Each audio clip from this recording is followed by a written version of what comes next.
का किस्सा भारतीय संविधान का वो किस्सा है जिसने भारतीय संविधान को पूरी तरह से बदल दिया। आज का किस्सा है भारतीय संविधान के बेसिक स्ट्रक्चर का, भारतीय संविधान के मूल ढांचे का, जिसे हमने बाद में इवॉल्व किया। आज का टॉपिक बहुत इम्पॉर्टेंट टॉपिक है। अगर आप हिस्ट्री के पर्सपेक्टिव से देखें तो स्वाधीनता के बाद के भारत की हिस्ट्री में सबसे इम्पॉर्टेंट टॉपिक शायद basic structure of Indian constitution का होगा। पॉलिटी और कॉन्स्टिट्यूशन का तो इम्पॉर्टेंट किस्सा है ही, साथ में अगर इकोनॉमिक्स में लैंड रिफॉर्म्स की बात की जाए तो लैंड रिफॉर्म से रिलेटेड भी सबसे इम्पॉर्टेंट टॉपिक अगर बेसिक स्ट्रक्चर को माना जाए तो ये गलत नहीं होगा।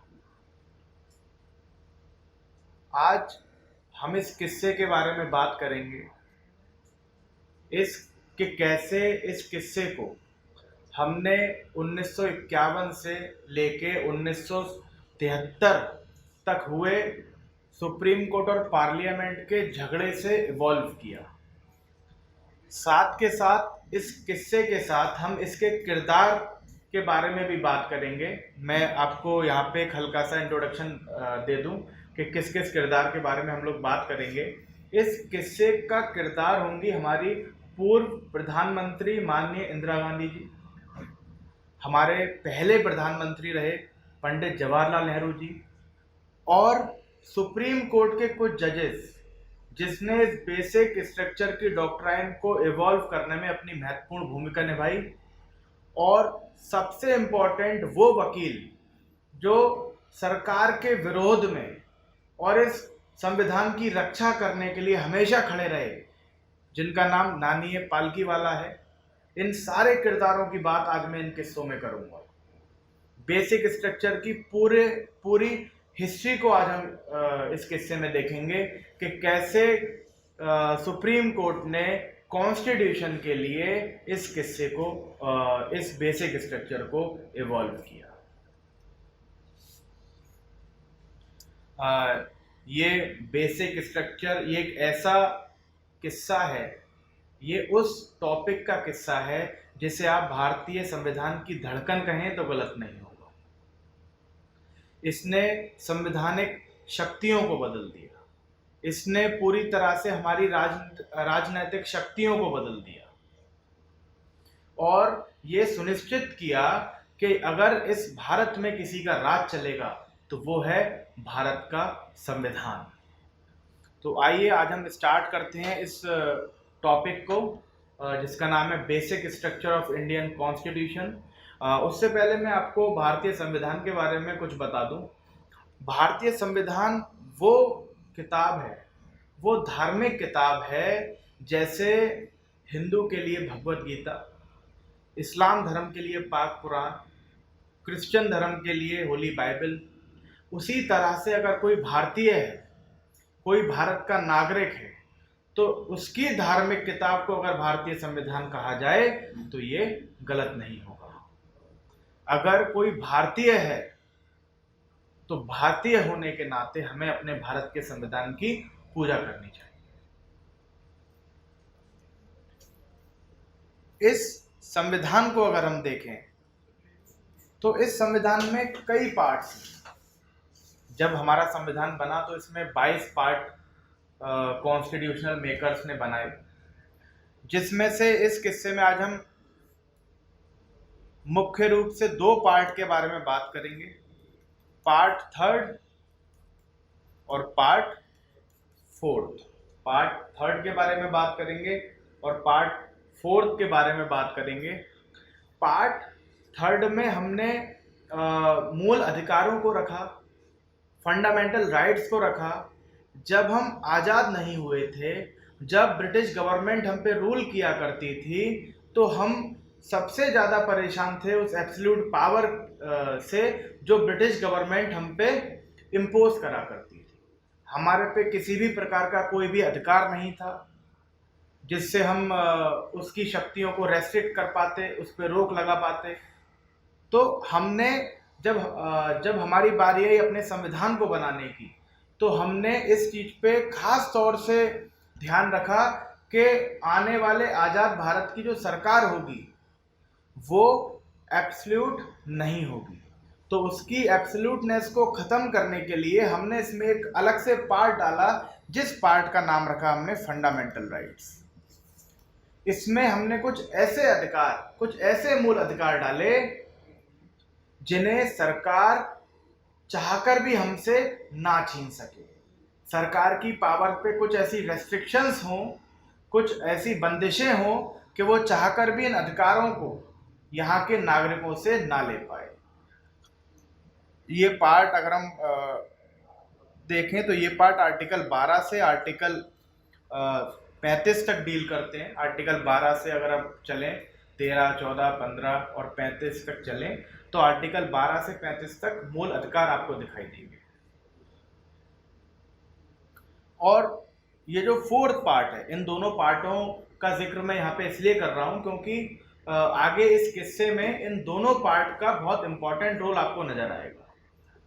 अगर मैं पार्ट फोर्थ के बारे में आपको बताऊं तो पार्ट फोर्थ में, पार्ट फोर जैसे हम डीपीएसपी बोलते हैं, इसमें यह बताया गया है कि स्टेट कैसी होनी चाहिए, स्टेट को क्या क्या करना चाहिए। इस जो ख्वाब आज़ादी की लड़ाई में लोगों को दिखाए गए थे, उन्हें पूरा करने के लिए स्टेट को क्या क्या चीज़ें उन्हें देनी चाहिए, क्या क्या चीज़ें उन्हें प्रोवाइड करनी चाहिए।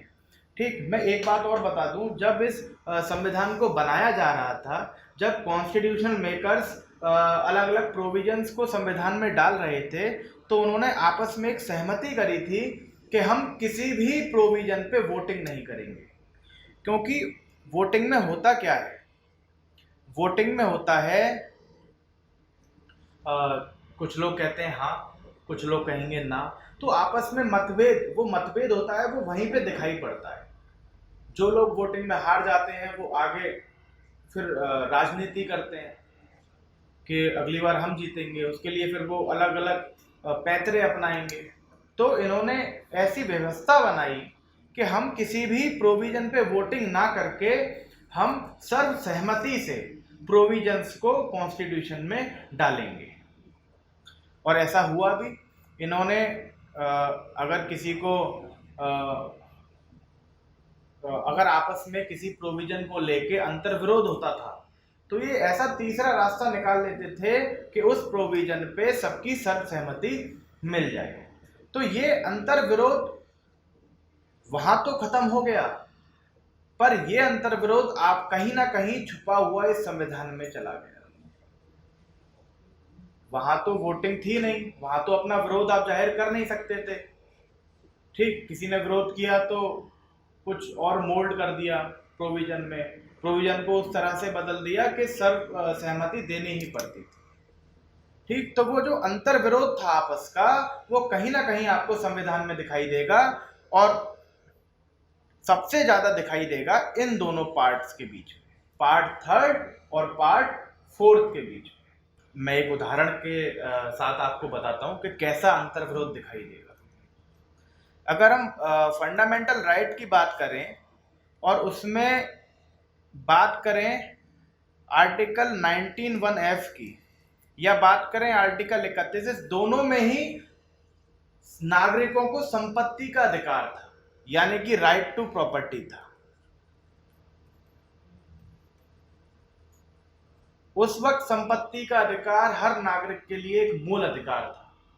19(1)(f) क्या कहता था? ये कहता था कि मैं संपत्ति को खरीद सकता हूं, उसे रख सकता हूं, उसे बेच सकता हूं। Right to acquire, hold and dispose of any property. ठीक, तो ये मेरा मूल अधिकार था कि मैं किसी भी संपत्ति को खरीद सकता हूं, उसे होल्ड कर सकता हूं, बेच सकता हूं, गिफ्ट कर सकता हूं, कुछ भी कर सकता हूं। 31 में क्या था? 31 में था कि ये सरकार संपत्ति हमसे छीन नहीं सकती, और अगर छीनेगी भी तो उसके लिए या कंपनसेशन देना पड़ेगा, और अपने निजी फायदे के लिए नहीं ले सकती। वो भी तब ले सकती है जब पब्लिक इंटरेस्ट की बात हो। अगर लार्जर पब्लिक इंटरेस्ट की बात होगी तभी वो हमारी संपत्ति हमसे छीन सकती है, और छीनने के साथ साथ वो हमें क्या देगी? कंपनसेशन देगी। तो ये संपत्ति का अधिकार हमें अपने मूल अधिकार में प्राप्त था। इसके बाद अगर मैं डीपीएसपी की बात करूं, यानी कि पार्ट 4 की बात करूं, जो डीपीएसपी कहलाता है, उसमें एक आर्टिकल है, आर्टिकल 39B और 39C, जो कि आर्थिक समानता की बात करता है। आर्थिक समानता की बात, देखो उसमें तो संपत्ति का अधिकार मूल अधिकार था, तो आजादी के समय जो जमींदार थे उन पे बहुत ज्यादा जमीन थी, और कुछ लोग जो पिछड़ा वर्ग, जो किसान वर्ग था, उस पे बहुत ही ना के बराबर जमीन थी। तो आर्थिक असमानता बहुत थी, ठीक है। और वहीं हमने संपत्ति के अधिकार को मूल अधिकार बना दिया। और एक तरफ पार्ट 4 में हमने ये लिख दिया कि आर्थिक समानता होनी चाहिए। भाई हमारा पंडित जवाहरलाल नेहरू जो पहले प्रधानमंत्री थे, और हमारा स्टेट भी हमेशा समाजवाद की बात करता था, सोशलिज्म की बात करता था, तो उसे देखते हुए हमने डीपीएसपी में ये आर्टिकल डाले 39B और 39C, जो आर्थिक समानता की बात करते थे। तो आर्टिकल 39B और C की बात करें तो वो बात करता है आर्थिक समानता की, इकोनॉमिकल इक्वालिटी की, ठीक। तो एक तरफ संपत्ति का अधिकार मूल अधिकार था, यानी कि जिन जमींदार पे ज्यादा संपत्ति है तो उनका संपत्ति का होना उनका मूल अधिकार।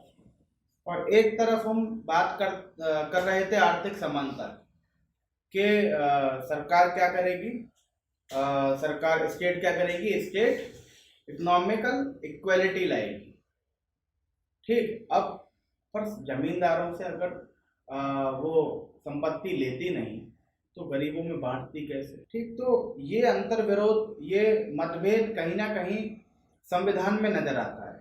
और ब्रॉडली हमें यही देखने को मिलता है कि पार्ट 3 और पार्ट 4 में जो कॉन्स्टिट्यूशन मेकर्स का विरोध था, जो मतभेद थे, ठीक, वो कहीं ना कहीं हमें पार्ट 3 और पार्ट 4 में देखने को मिलेंगे। और इन्हीं पार्ट पे आज हमें चर्चा करनी है। इन्हीं पार्ट का जिक्र बार बार बेसिक स्ट्रक्चर के किस्से में आएगा। और इसी के साथ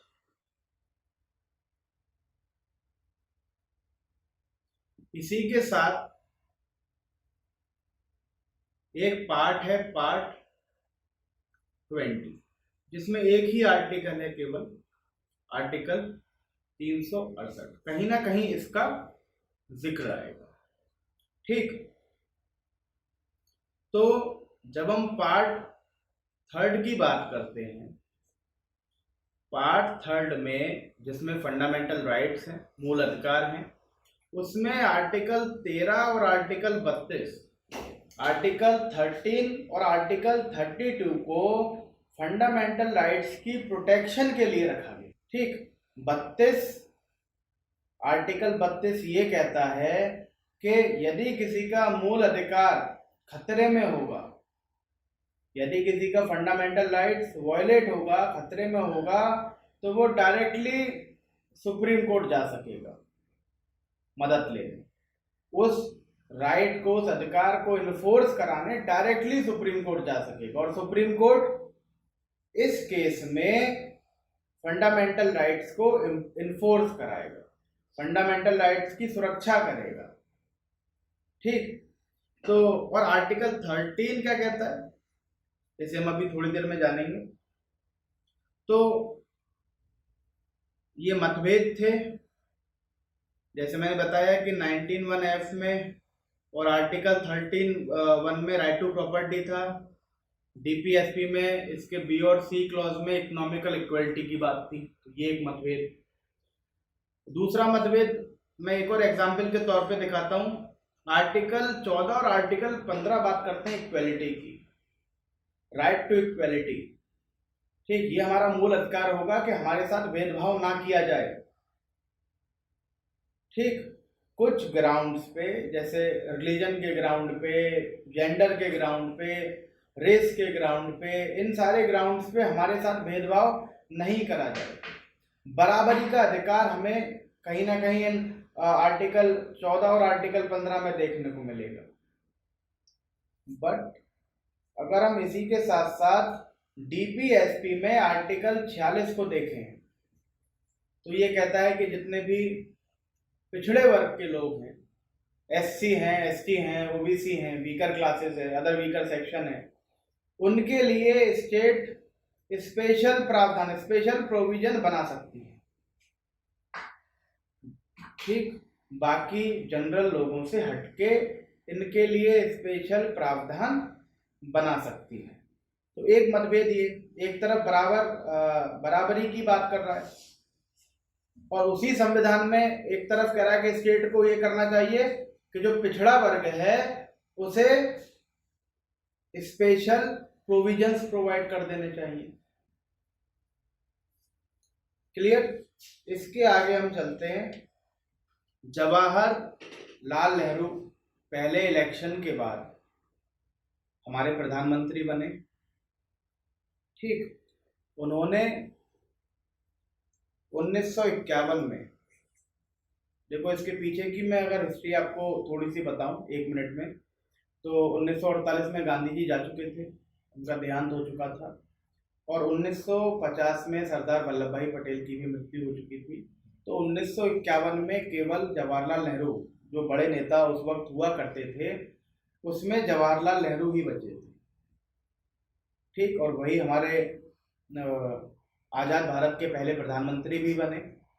तो जिस आज़ादी की बात हम 1947 से पहले करा करते थे, ठीक, वो केवल इस बात की आज़ादी नहीं थी कि कुछ लोग उठ करके सांसद में बैठ जाएंगे। हर वर्ग अपने लिए आज़ादी की लड़ाई लड़ रहा था। किसान को अंग्रेजों से आज़ादी नहीं चाहिए थी, किसान को चाहिए थी आज़ादी जमींदारों से, कि वो अपने जमीन का सदुपयोग कर पाएं, उस पे फसल पैदा कर पाएं जिसका प्रॉफिट वो खुद ले सकें। महिलाओं को आज़ादी ऐसी नहीं चाहिए थी कि कुछ लोग उठ के सांसद में बैठ जाएं। महिलाओं को आज़ादी चाहिए थी कि उन्हें बराबरी का अधिकार मिल सके। जो पिछड़े वर्ग थे उन्हें आज़ादी चाहिए थी कि उन्हें बराबरी का अधिकार हो, उन्हें भी पढ़ने का मौका दिया जाए, उन्हें भी मंदिरों में जाने का मौका दिया जाए, उस अनटचेबिलिटी को हटाया जाए। आज़ादी के पहले बहुत सारी आर्थिक असमानताएं थी। जो जमींदार थे उन पे बहुत संपत्ति थी, बाकी जो वर्ग, जो किसान वर्ग था, उस पे ना के बराबर संपत्ति हुआ करती थी। तो इसी चीज को, इस आजादी को उन लोगों को देने के लिए सरकार का समाजवाद होना जरूरी था, और नेहरू जी बहुत बड़े समाजवादी थे। तो नेहरू जी ने 1951 में लैंड रिफॉर्म्स करने का फैसला किया। इन्होंने कहा कि अगर लैंड रिफॉर्म्स नहीं होंगे तो हम आर्थिक समानता को नहीं पा सकेंगे। तो इन्होंने क्या किया, इन्होंने लैंड रिफॉर्म्स लाने शुरू करे। लैंड रिफॉर्म्स का, उस वक्त में लैंड रिफॉर्म्स का मतलब आप समझ लीजिए कि जमींदारी हटाने से या फिर लैंड सीलिंग लगाने से, कि अगर एक कोई व्यक्ति है तो उस पर मैक्सिमम 25 बीघा जमीन होगी या 30 बीघा जमीन होगी, तो ये लैंड सीलिंग लगाने को और जमींदारी को हटाने को लैंड रिफॉर्म्स लाए गए। ठीक, अब लैंड रिफॉर्म्स के लॉ सरकार बनाती गई, स्टेट बनाती गई, उससे जमींदार की प्रॉपर्टी को जमींदारों से छीन लिया गया। ठीक, कहीं कहीं जहां जहां ये लैंड रिफॉर्म्स आए, जिन जिन स्टेट्स में ये लैंड रिफॉर्म्स आए, तो क्या हुआ, उन जमींदार की, वहां उस जगह के जमींदारों की प्रॉपर्टी को सीज कर दिया गया, उसे राज्यों ने अपनी तरफ ले लिया। ठीक, अब पर मैंने बताया कि पार्ट 3 में, कॉन्स्टिट्यूशन के पार्ट 3 में राइट टू प्रॉपर्टी तो मूल अधिकार था, फंडामेंटल राइट था, और फंडामेंटल राइट्स को तो सरकार भी नहीं ले सकती थी। ठीक, और आर्टिकल 32 ये कहता था कि यदि किसी के मूल अधिकार सरकार छीनती है या किसी के मूल अधिकारों पे खतरा आता है तो वो डायरेक्टली सुप्रीम कोर्ट जा सकता है उन्हें इन्फोर्स कराने के लिए। इन्होंने भी ऐसा ही किया। अब इनकी प्रॉपर्टी तो चली गई थी, ठीक, तो प्रॉपर्टी के लिए ये लोग डायरेक्टली सुप्रीम कोर्ट चले गए। अब एक तरफ तो सरकार काम कर रही थी आर्टिकल 39 क्लॉज बी और क्लॉज सी के अकॉर्डेंस में, पर इसमें आर्टिकल 19(1)(f) का वायलेशन सरकार करने लगी। लोगों के संपत्ति के अधिकार को सरकार छीनने लगी और उस अधिकार पे खतरा पाते ही वो सब कहां चले गए?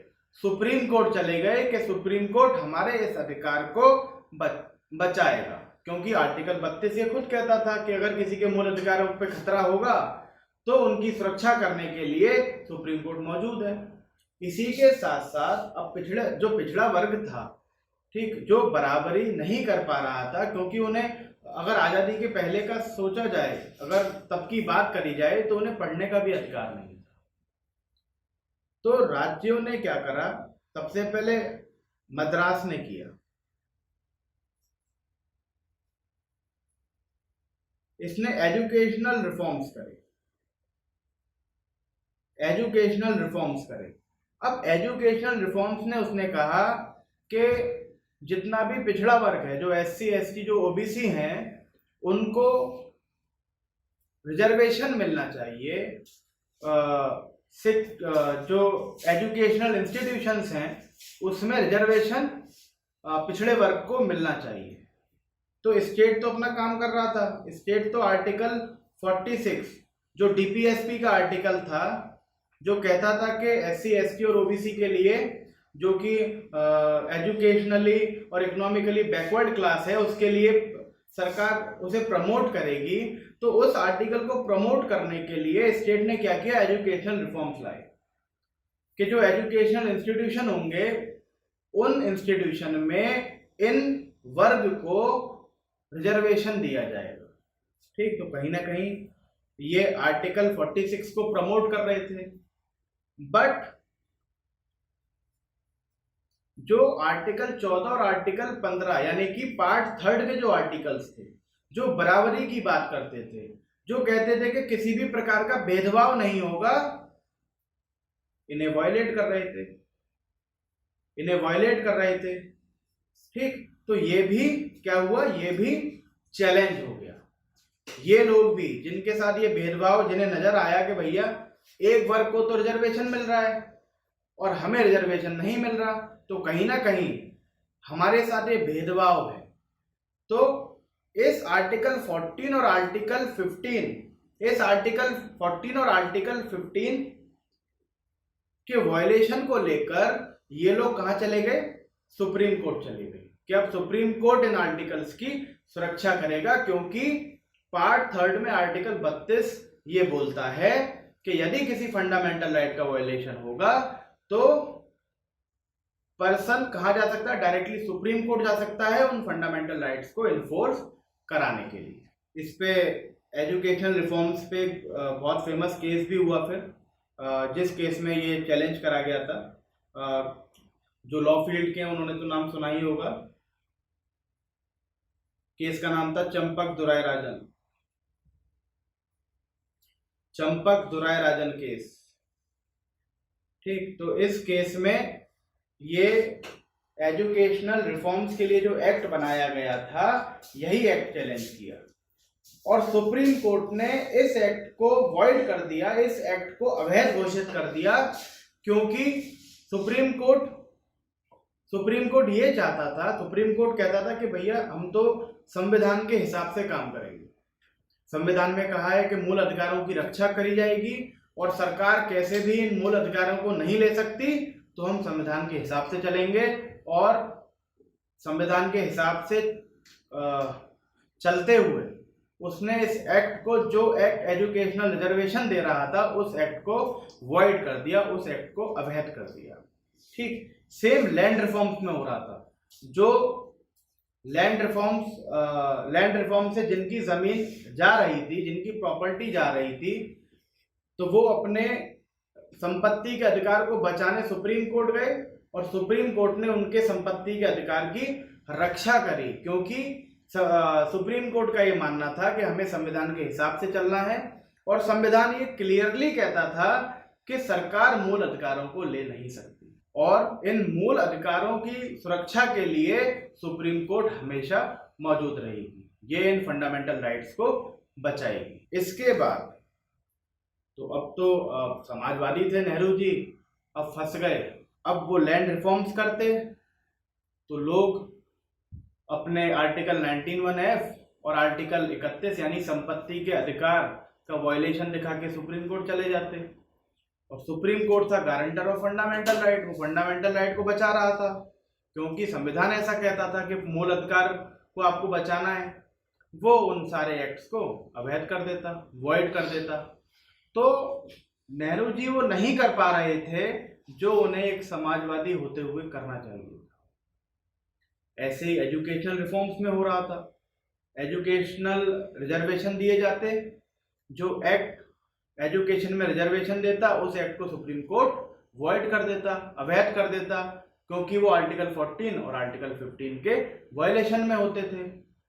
तो बहुत दुविधा थी नेहरू जी के सामने, बहुत दुविधा थी नेहरू जी के सामने कि अब इकोनॉमिक इक्वेलिटी कैसे लाई जाएगी। जो सपने आजाद भारत के लिए दिखाए गए थे लोगों को, क्योंकि लोगों सारे वर्ग के लोगों ने आज़ादी की लड़ाई में हिस्सा लिया। मैंने बताया कि औरत भी थी, पिछड़ा वर्ग भी था, किसान भी थे, सब अपनी अपनी आज़ादी के लिए लड़ रहे थे। तो जो सपना उन्हें आज़ादी के लिए दिखाया गया था, नेहरू जी जो पहले हमारे प्रधानमंत्री थे, वो कहीं ना कहीं उस वादे को पूरा नहीं कर पा रहे थे। तब नेहरू जी ने फैसला किया कि अब हमें संविधान के संशोधन की जरूरत है, अब हमें कॉन्स्टिट्यूशन में ही बदलाव करना चाहिए, इस कॉन्स्टिट्यूशन को थोड़ा सा बदलना चाहिए। तब 1951 में फर्स्ट कॉन्स्टिट्यूशनल अमेंडमेंट किया, फर्स्ट कॉन्स्टिट्यूशनल अमेंडमेंट किया। इससे नेहरू जी ने आर्टिकल 31 में ही बदलाव कर दिया। इसमें दो क्लॉज जोड़े, क्लॉज ए और क्लॉज बी। क्लॉज ए में लिखा कि कोई भी लॉ, कोई भी एक्ट जो लैंड रिफॉर्म्स के लिए बना है, कोई भी एक्ट जो लैंड रिफॉर्म्स के लिए बनेगा, उस पे आर्टिकल 31 के बाकी प्रोविजंस लागू नहीं होंगे। ठीक, जो एक्ट लैंड रिफॉर्म्स के लिए बनाएगी सरकार, चाहे वो राज्य सरकार हो चाहे केंद्र सरकार हो, उन पे आर्टिकल 31 के बाकी प्रोविजन जो संपत्ति का अधिकार देते थे वो सब उस पे लागू नहीं होंगे। इन्होंने संविधान को ही बदल दिया और दूसरे क्लॉज में डाला। दूसरे क्लॉज में देखो, ओरिजिनली हमारे पास 8 शेड्यूल थे हमारे कॉन्स्टिट्यूशन में, इन्होंने नवा शेड्यूल जोड़ा। इन्होंने नवा शेड्यूल जोड़ा, जो शेड्यूल आप मान लीजिए एक तरह की शील्ड थी, प्रोटेक्शन शील्ड। ठीक, इन्होंने कहा कि इस शेड्यूल में जिन लॉ को बना के डाल दिया जाएगा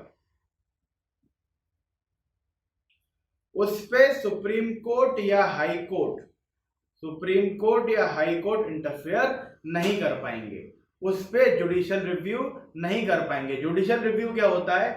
सुप्रीम कोर्ट किसी एक्ट को अगर देखती है, परखती है, अगर उसकी वैलिडिटी को चेक करती है कि कहीं वो किसी फंडामेंटल राइट को वायलेट तो नहीं कर रहा, ठीक, तो इस परखने को हम जुडिशियल रिव्यू बोलते हैं।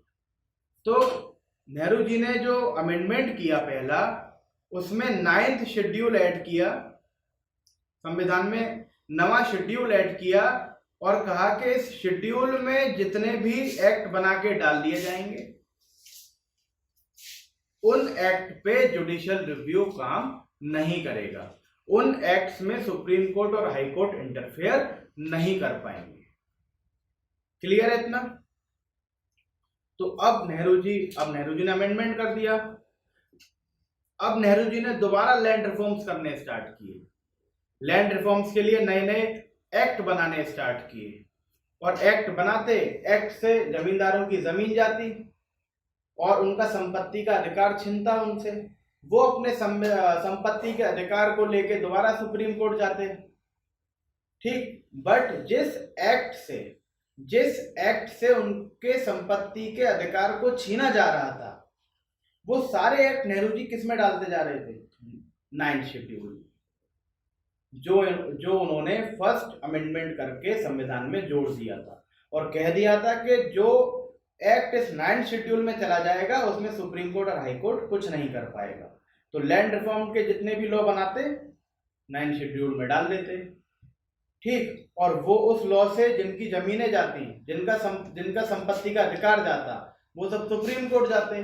सुप्रीम कोर्ट देखता कि भैया किस लॉ से गया है, वो लॉ तो 9th शेड्यूल में पड़ा हुआ है, हम तो कुछ नहीं कर सकते। तो यहाँ पे अब नेहरू जी के लैंड रिफॉर्म्स काम आने लगे, लैंड रिफॉर्म्स होने लगे। जो जमींदार थे वो परेशान हो गए। अब वो सोचने लगे कि अब क्या करा जाए, अब क्या हो। अब तो लगातार हमारी जो राज्य हैं वो लगातार हमारी जमीन लेते जा रहे हैं। ऐसे तो हमारी सारी जमीन ले लेंगे, जितने भी भारत में जमींदार थे उन सबकी जमीन चली जाएंगी। ठीक, तो बहुत परेशान थे। तब बहुत मुशक्कतों के बाद एक तरीका निकाला गया।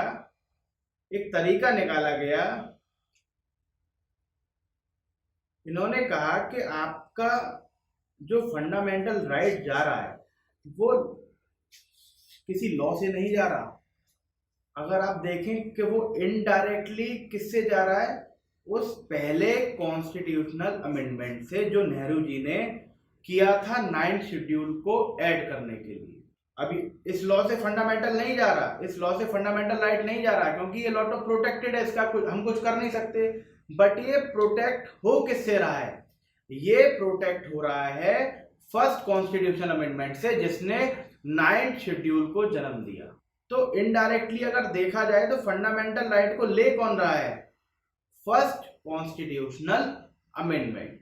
तो लोगों ने सोचा कि जब ये कॉन्स्टिट्यूशनल अमेंडमेंट हमारे फंडामेंटल राइट को वायलेट कर रहा है, तो क्यों ना इसे डायरेक्टली चैलेंज कर दिया जाए। अगर सुप्रीम कोर्ट ने इसे खत्म कर दिया तो 9th शेड्यूल खत्म हो जाएगा, और 9th शेड्यूल खत्म हो जाएगा तो ऑटोमेटिकली वो जो लैंड रिफॉर्म्स के लिए बाकी लॉस बनाए गए हैं वो भी खत्म हो जाएंगे। तो इस पहले कॉन्स्टिट्यूशनल अमेंडमेंट को, जो कि 1951 में हुआ था, इसे चैलेंज किया गया सुप्रीम कोर्ट में शंकरी प्रसाद केस में। बहुत ही फेमस केस है 1951 का, जिसमें इस बेसिक स्ट्रक्चर कैसे इवॉल्व हुआ इसकी लड़ाई शुरू हुई।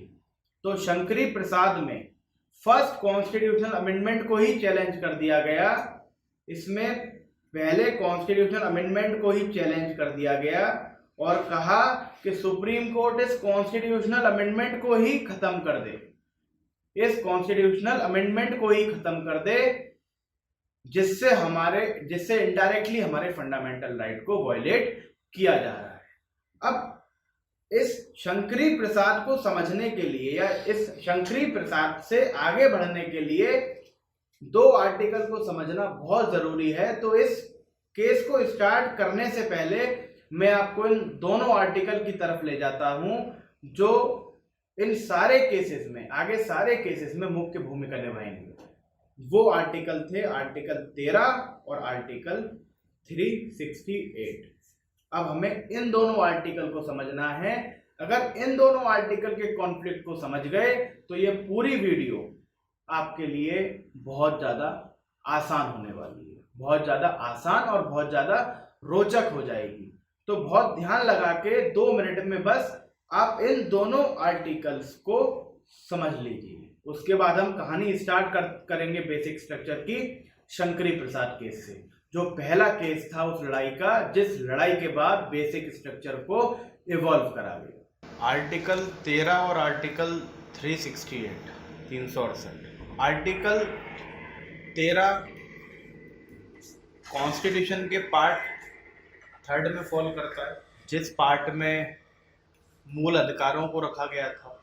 और आर्टिकल 368 368 पार्ट 20 में रखा गया, संविधान के पार्ट 20, जिसमें एक इकलौता आर्टिकल 368 ही था। अभी मैं बताऊंगा कि इसे क्यों रखा गया और इसका काम क्या था। उससे पहले देखते हैं उस आर्टिकल को, आर्टिकल 13 को, जो मूल अधिकारों में रखा गया। आर्टिकल 13 बहुत आसान भाषा में मैं आपको बताता हूँ। आर्टिकल 13 कहता है कि यदि कोई भी लॉ राज्य ऐसा बनाता है, स्टेट अगर कोई भी लॉ ऐसा बनाती है जो हमारे मूल अधिकारों को वायलेट करे, हमारे फंडामेंटल राइट को वायलेट करे, तो उस लॉ को अवैध कर दिया जाएगा, वॉइड कर दिया जाएगा, खत्म कर दिया जाएगा। ठीक, ध्यान देना, अगर कोई लॉ ऐसा बने जो फंडामेंटल राइट को वायलेट कर रहा हो, जो हमारे मूल अधिकारों को हमसे छीन रहा हो, उस लॉ को अवैध कर दिया जाएगा, उस लॉ को वॉइड डिक्लेयर कर दिया जाएगा। और करेगा कौन? Supreme court. वो कर भी रहा था। पहले नेहरू जी ने बहुत सारे ऐसे लैंड रिफॉर्म्स के लॉ बनाए थे जिसे सुप्रीम कोर्ट ने वॉइड कर दिया था, अवैध कर दिया था, खारिज कर दिया था। क्यों? क्योंकि वो हमारे मूल अधिकार का वायलेशन कर रहे थे, फंडामेंटल राइट का वायलेशन कर रहे थे, राइट टू प्रॉपर्टी का वायलेशन कर रहे थे। और इसी आर्टिकल 13 का तीसरा क्लॉज, यानी कि इसके बाद वाला क्लॉज ये कहता है, ये लॉ की व्याख्या करता है, लॉ को डिफाइन करता है कि लॉ से आप क्या समझेंगे। ये कहता है लॉ इंक्लूड्स, लॉ में क्या क्या चीजें आएंगी। तो ये बताता है, एक तो लॉ में आएगा एक्ट, जो पार्लियामेंट या स्टेट लेजिस्लेचर द्वारा, मतलब हमारी संसद या विधानसभा द्वारा बनाया गया हो, उसे हम लॉ समझेंगे। इसका मतलब आप कोई एक्ट बना के फंडामेंटल राइट नहीं ले सकते, क्योंकि ये एक्ट एक लॉ की तरह माना जाएगा। और कोई लॉ अगर फंडामेंटल राइट को वायलेट करता है तो उसे वॉइड कर दिया जाता है। दूसरा कहा कि ऑर्डिनेंस क्या होता है? एक टेम्पररी लॉ। जब संसद सेशन में ना हो, पार्लियामेंट सेशन में ना हो, या स्टेट लेजिस्लेचर सेशन में ना हो और लॉ बनाने की ज़रूरत पड़ जाए, तब उस केस में प्रेसिडेंट एक टेम्पररी लॉ बना देता है, जिसे हम ऑर्डिनेंस बोलते हैं। तो ये ऑर्डिनेंस भी लॉ कहलाएगा। अर्थात इस ऑर्डिनेंस से भी अगर फंडामेंटल राइट का वायलेशन हो रहा है तो सुप्रीम कोर्ट के पास ये पावर है कि इस ऑर्डिनेंस को भी खारिज कर दे।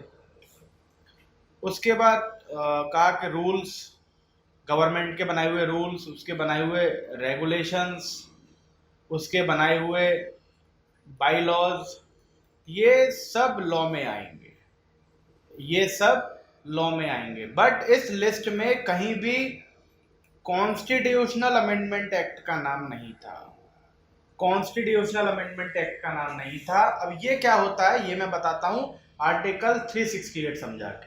ठीक है, तो 13 क्या कहता था? 13 कहता था कि कोई भी ऐसा लॉ जो फंडामेंटल राइट को वायलेट करेगा, वो वॉइड कर दिया जाएगा, खारिज कर दिया जाएगा। और 13 ये भी बताता है कि लॉ को हम क्या क्या समझेंगे। एक्ट को लॉ बताएंगे, ऑर्डिनेंस को लॉ कहेंगे, रूल्स लॉ कहलाएंगे, रेगुलेशंस भी लॉ कहलाएंगे, बाईलॉज भी लॉ की तरह काम करेंगे। ठीक, यानी कि एक्ट से, ऑर्डिनेंस से, रूल से, रेगुलेशन से, बाईलॉज से, किसी से भी फंडामेंटल राइट का वायलेशन होता है तो वो खत्म कर दिया जाएगा, खारिज कर दिया जाएगा। बट इस लिस्ट में कहीं भी कॉन्स्टिट्यूशनल अमेंडमेंट एक्ट का नाम नहीं था। क्यों नहीं था? आर्टिकल 368 में पार्लियामेंट को अलग से पावर दी हुई है। ठीक, पार्लियामेंट को अलग से पावर दी हुई है कि वो कॉन्स्टिट्यूशन में बदलाव ला सकती है। कॉन्स्टिट्यूशन में बदलाव ला सकती है और इसे बोला जाएगा कॉन्स्टिट्यूशनल अमेंडमेंट। अमेंडमेंट का मतलब होता है बदलाव, अमेंड का मतलब होता है चेंज करना, ऑल्टर करना। ठीक, तो आर्टिकल 368 में अलग से लिखा हुआ है कि पार्लियामेंट कॉन्स्टिट्यूशन में बदलाव कर सकता है, कॉन्स्टिट्यूशन के प्रोविजन में बदलाव कर सकता है। तो जवाहरलाल नेहरू ने कॉन्स्टिट्यूशनल अमेंडमेंट किया था, पहला कॉन्स्टिट्यूशनल अमेंडमेंट किया था जिससे फंडामेंटल राइट का वायलेशन हो रहा था। भाई जवाहरलाल नेहरू ने, पंडित जवाहरलाल नेहरू ने फर्स्ट कॉन्स्टिट्यूशनल अमेंडमेंट से ही 9 शेड्यूल बनाया और कहा कि इस शेड्यूल में जो लॉ डाल दिए जाएंगे वो जुडिशियल रिव्यू उन पे काम नहीं करेगा, सुप्रीम कोर्ट का इंटरफेरेंस उस पर नहीं होगा। ठीक, अब ऐसे लैंड रिफॉर्म्स के ऐसे लॉ बना के उसमें डाल दिए गए जिनसे लोगों की ज़मीन ले रहे थे लोग, तो उनका फंडामेंटल राइट वायलेट हो रहा था इस कॉन्स्टिट्यूशनल अमेंडमेंट से। बट आर्टिकल 13 ये कहता ही नहीं था कि कॉन्स्टिट्यूशनल अमेंडमेंट अगर फंडामेंटल राइट को वायलेट करेंगे तो उन्हें वॉइड कर दिया जाएगा। 13 तो ये कहता था कि अगर कोई लॉ फंडामेंटल राइट को वायलेट करेगा तो उसे खत्म कर दिया जाएगा, और लॉ की जो व्याख्या आर्टिकल 13 में दी हुई है उस लिस्ट में कॉन्स्टिट्यूशनल अमेंडमेंट एक्ट आता ही नहीं। तो ये अलग अलग आर्टिकल थे 13 और 368। तो जब शंकरी प्रसाद में पहला केस हुआ था, शंकरी प्रसाद,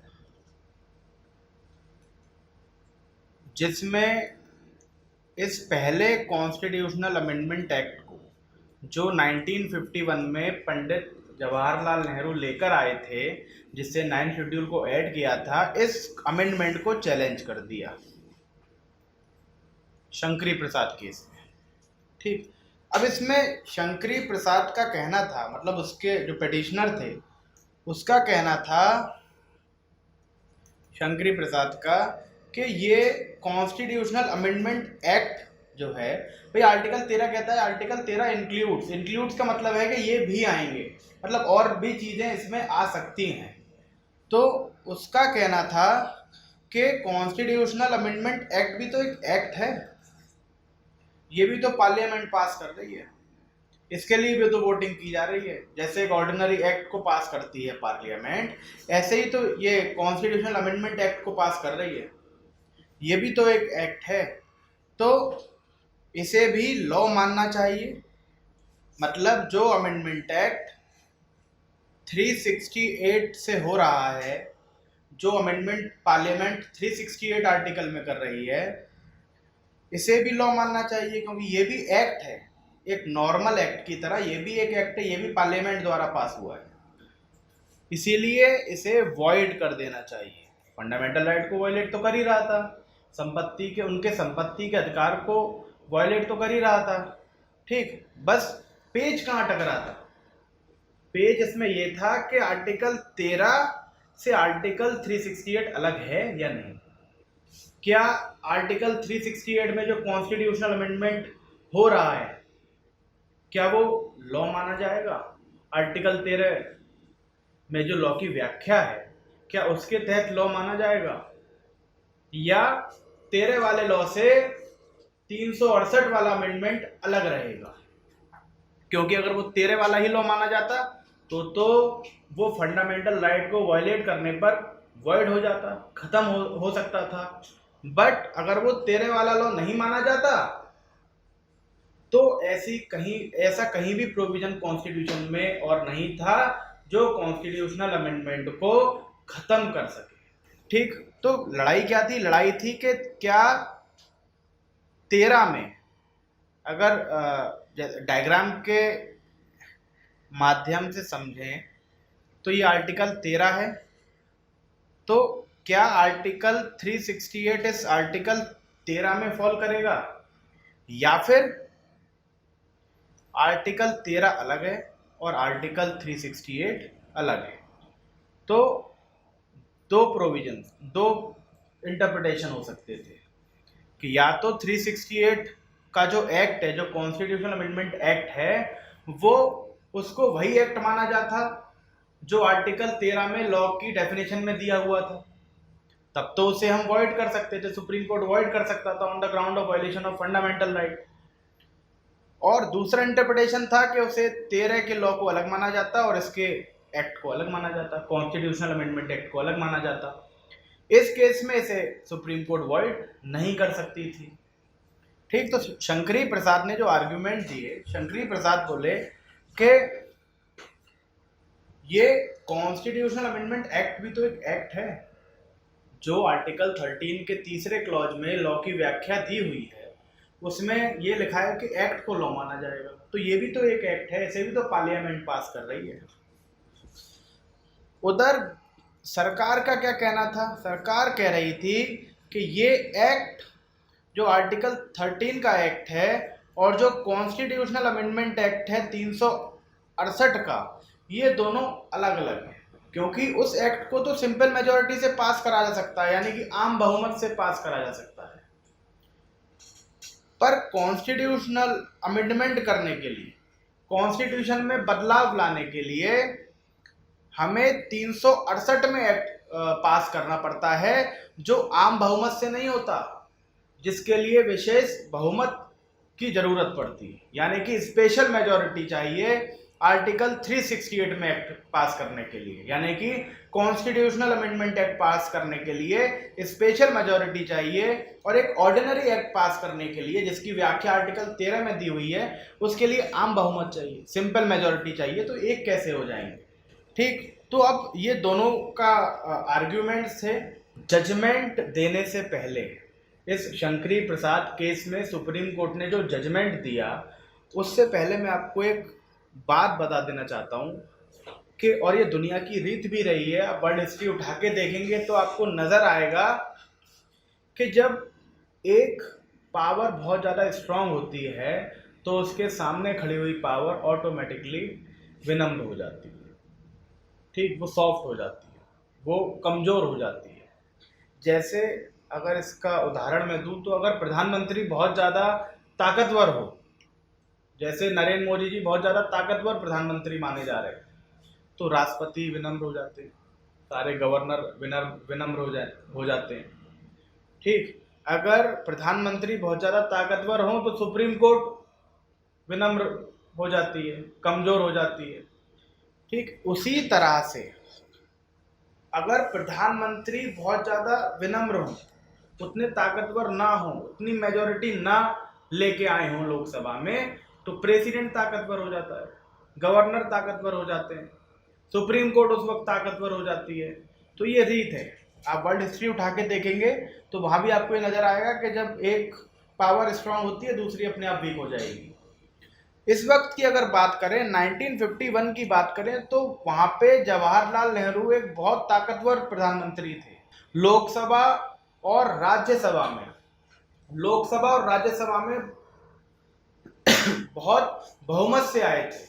बाकी राज्यों में भी कांग्रेस की सरकार थी, केंद्र में भी कांग्रेस की सरकार थी, पूरा देश कांग्रेस के हाथ में था, और कांग्रेस पंडित जवाहरलाल नेहरू के हाथ में। तो उस वक्त जवाहरलाल नेहरू बहुत ही ताकतवर प्रधानमंत्री माने जाते थे। ठीक, तो सुप्रीम कोर्ट को तो कमजोर होना था, अब वो इतनी ताकतवर सरकार के खिलाफ फैसला देती तो कैसे? तो 1951 के शंकरी प्रसाद केस में सुप्रीम कोर्ट ने फैसला आया कि जो व्याख्या सरकार कर रही है, जो गवर्नमेंट का इंटरप्रिटेशन है वही सही है, वही सही है। उसने सरकार का हाथ थामा और सरकार की तरफदारी करते हुए इस केस का जजमेंट सुना दिया। ठीक, उसने, और ये भी था कि उस वक्त ज़रूरत भी थी, इन रिफॉर्म्स की ज़रूरत भी थी, क्योंकि आम आदमी को उसका अधिकार नहीं मिल पा रहा था। जमींदार के पास जितनी ज़मीन थी उस ज़मीन को सरकार नहीं ले पा रही थी, आर्थिक समानता को नहीं कर पा रही थी। उस आज़ादी के सपने को सरकार, जो बड़े बड़े दिग्गज नेताओं ने आम जनता को दिखाए थे, उन सपनों को पूरा नहीं कर पा रही थी। ठीक, तो गवर्नमेंट उस वक्त सही काम कर रही थी और साथ में सुप्रीम कोर्ट ने उसका साथ देके एक सही काम किया। गवर्नमेंट ने जो इंटरप्रिटेशन दिया आर्टिकल 13 और आर्टिकल 368 का, उसे सही बताते हुए उन सारे लॉज को, जो लॉ उस फर्स्ट अमेंडमेंट को, उस फर्स्ट कॉन्स्टिट्यूशनल अमेंडमेंट को वैलिड कर दिया कि जो सरकार ने करा है सही करा है। क्लियर? इतना क्लियर है? पहले केस में, शंकरी प्रसाद केस में सरकार की जीत हुई और फिर उसके बाद लगातार और भी लैंड रिफॉर्म्स ऐसे होते रहे जिससे लोगों की जमीन ली जा सकी। 1964 में सबको पता है नेहरू जी 1964 में नहीं रहे थे, बट उनकी डेथ होने से पहले नेहरू जी 17th अमेंडमेंट कर गए। 17th अमेंडमेंट, क्योंकि उस वक्त का जो लैंड रिफॉर्म्स थे, उस वक्त उससे 17th अमेंडमेंट से जो पहले के लैंड रिफॉर्म्स थे उससे पंजाब और राजस्थान की प्रॉपर्टीज को सरकार नहीं ले पा रही। वहाँ की स्टेट पंजाब और राजस्थान की प्रॉपर्टीज को नहीं ले पा रही थी, तो पंजाब और राजस्थान की ज़मीन को लेने के लिए पार्लियामेंट ने एक 17th कॉन्स्टिट्यूशनल अमेंडमेंट किया, 17वां संविधान संशोधन किया, ठीक, जिससे कुछ ऐसे लॉज को 9 शेड्यूल में डाला गया, कुछ ऐसे लॉज को लैंड रिफॉर्म्स के कुछ ऐसे लॉज को 9 शेड्यूल में डाला गया जिससे पंजाब और राजस्थान की ज़मीन को लेना संभव हो पाया। ठीक, अब इस पे बहुत बढ़िया एक किस्सा है, क्योंकि शंकरी प्रसाद के बाद दूसरा फेमस और इम्पोर्टेंट केस आया गोलकनाथ।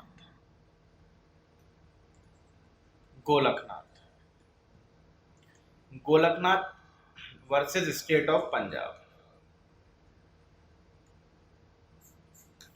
ठीक, ये केस आया 17th अमेंडमेंट के 3 साल बाद, यानी 1964 में जवाहरलाल नेहरू, ठीक, जवाहरलाल नेहरू जी इस अमेंडमेंट को पास किया उन्होंने और उनका देहांत हो गया।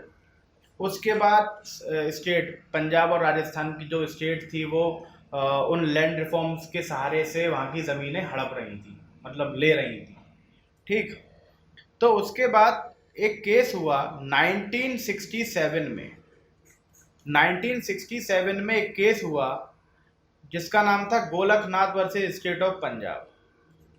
ग्राउंड्स सेम थे। 17वां अमेंडमेंट, यानी कि जिससे पंजाब और राजस्थान में ज़मीनें, जिस अमेंडमेंट के सहारे से पंजाब और राजस्थान में वहाँ की स्टेटें ज़मीन ले पा रही थी, उस अमेंडमेंट को चैलेंज कर दिया गया। क्वेश्चन वही था कि आर्टिकल 13 और आर्टिकल 368 का इंटरप्रिटेशन क्या होगा। क्या कॉन्स्टिट्यूशनल अमेंडमेंट एक्ट आर्टिकल 13 में फॉल करेगा या उससे अलग कहलाएगा?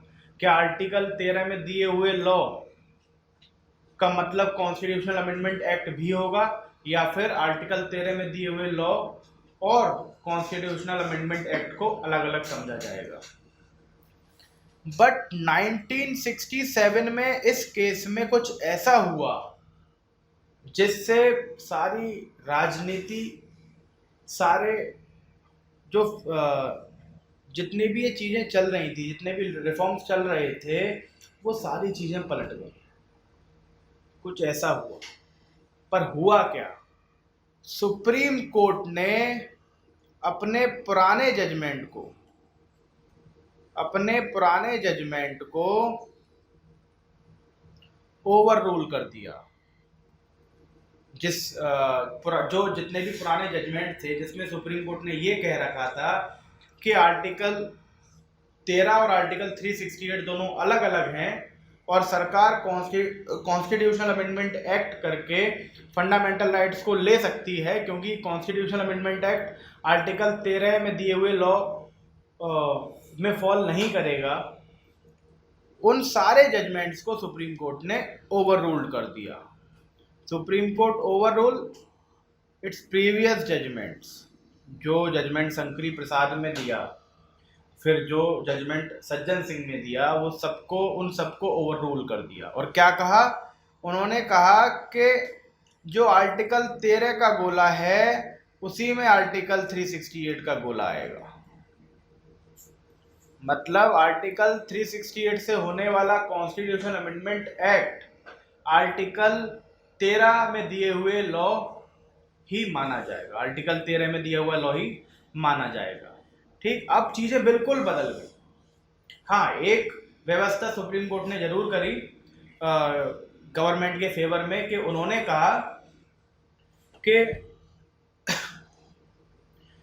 कहा कि जितने भी पुराने जमीनें ली जा चुकी हैं, लैंड रिफॉर्म्स के लॉज से जितने भी जमीनें पुरानी ली जा चुकी हैं उनमें बदलाव नहीं आएगा।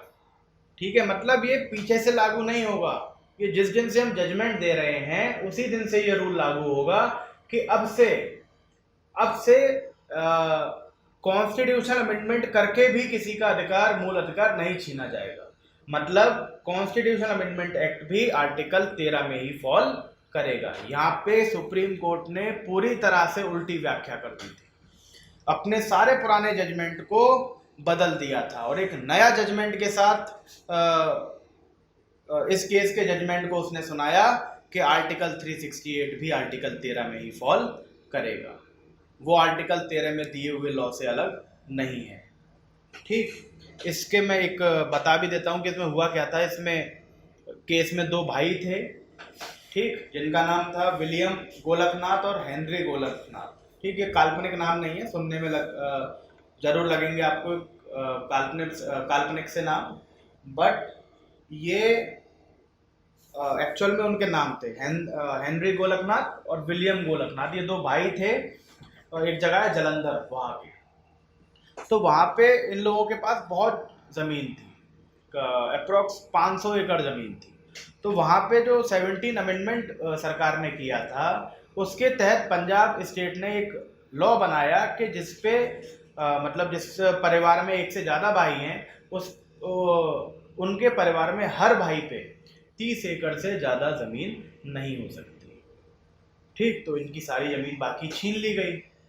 ठीक, तो ये जो गोलकनाथ ब्रदर्स थे, ये सुप्रीम कोर्ट चले गए कि हमारा राइट टू प्रॉपर्टी वायलेट हुआ है। किसने किया है? 17th अमेंडमेंट ने किया है। फिर से वही ग्राउंड कि अमेंडमेंट से फंडामेंटल राइट वायलेट होगा नहीं होगा। ठीक, फिर से आर्टिकल 13 और आर्टिकल 368 की टक्कर हुई, जिसमें क्या जजमेंट आया गोलकनाथ में? सुप्रीम कोर्ट ने पुराने अपने सारे जजमेंट बदल दिए और इस वक्त सुप्रीम कोर्ट ने जजमेंट सुनाया सरकार के खिलाफ। कहा कि सरकार कॉन्स्टिट्यूशनल अमेंडमेंट एक्ट करके भी फंडामेंटल राइट को वायलेट नहीं कर सकती। और ये आर्टिकल 368 में जो कॉन्स्टिट्यूशनल अमेंडमेंट एक्ट हुआ है, ये आर्टिकल 13 में ही फॉल करेगा। ये भी उसी लॉ की तरह होगा जैसे बाकी लॉ है। क्लियर ये बिल्कुल। पर सवाल ये उठता है कि 1967 में सुप्रीम कोर्ट को आखिर अचानक ऐसा क्या हुआ जिसके कारण उसने अपने सारे पुराने जजमेंट बदल दिए। जिस समाजवाद की थ्योरी पे सरकार और सुप्रीम कोर्ट दोनों चल रहे थे, अचानक वो सुप्रीम कोर्ट की नज़रों से गायब कैसे हो गई? 1967 में ऐसा क्या हुआ? क्यों सुप्रीम कोर्ट ने अपने सारे जजमेंट बदले? ये समझने के लिए आपको हल्का सा पीछे की हिस्ट्री में बताना चाहूँगा 1962 से, क्योंकि हमारे पहले प्रधानमंत्री बने जवाहरलाल नेहरू। जवाहरलाल नेहरू 1952 में जब पहली बार इलेक्शन हुए, तब जवाहरलाल नेहरू को पहला प्रधानमंत्री बनाया गया और प्रेसिडेंट जो कॉन्स्टिट्यूशनल असेंबली के प्रेसिडेंट थे डॉक्टर राजेंद्र प्रसाद, उनको इंडिया का प्रेसिडेंट बना दिया गया। तो बहुत लंबे वक्त तक उनका कार्यकाल रहा, प्रेसिडेंट भी 2 कार्यकाल रहे। ठीक, जवाहरलाल नेहरू तो 1964 तक लगातार वही प्रधानमंत्री रहे, क्योंकि बहुत ताकतवर नेता थे, कांग्रेस का देश में दबदबा था। तो जब तक नेहरू रहे तब तक स्थिति तो वही रहनी थी कि समाजवाद होके सरकार को भी काम करना था और सुप्रीम कोर्ट को भी काम करना था। पर ये सब हुआ कब? जवाहरलाल नेहरू जी के जाने के बाद। तो 1967 में ऐसा क्या हुआ, इसे समझने के लिए आपको 1962 से स्टार्ट करना पड़ेगा कि 1962 में क्या हुआ। 1962 में पंडित जवाहरलाल नेहरू तीसरी बार लगातार प्रधानमंत्री बने। कोई नेता, उनके अलावा कोई नेता था ही नहीं। ठीक, उनसे बड़ा नेता उस वक्त कोई नहीं था। ठीक, साथ में प्रेसिडेंट बनाया गया सर्वपल्ली राधाकृष्णन को।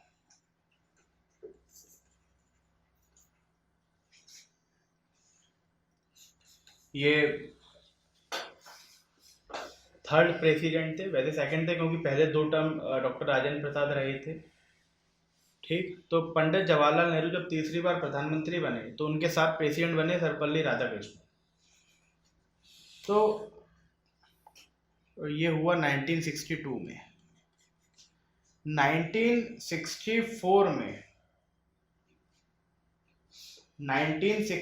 में नेहरू जी का देहांत हो गया।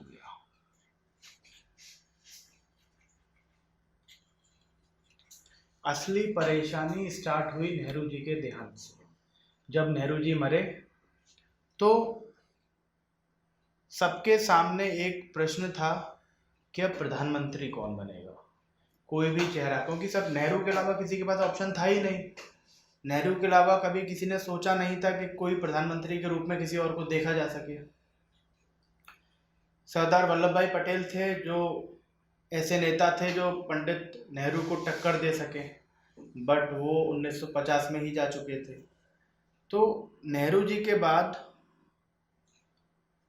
दूसरा बड़ा नाम जो कांग्रेस पार्टी में था वो था मोरारजी देसाई का।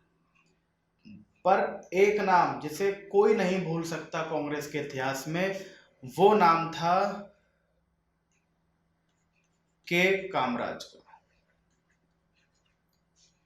के कामराज भी प्रधानमंत्री बन सकते थे, बट के कामराज ने कभी ऐसी इच्छा जाहिर नहीं करी।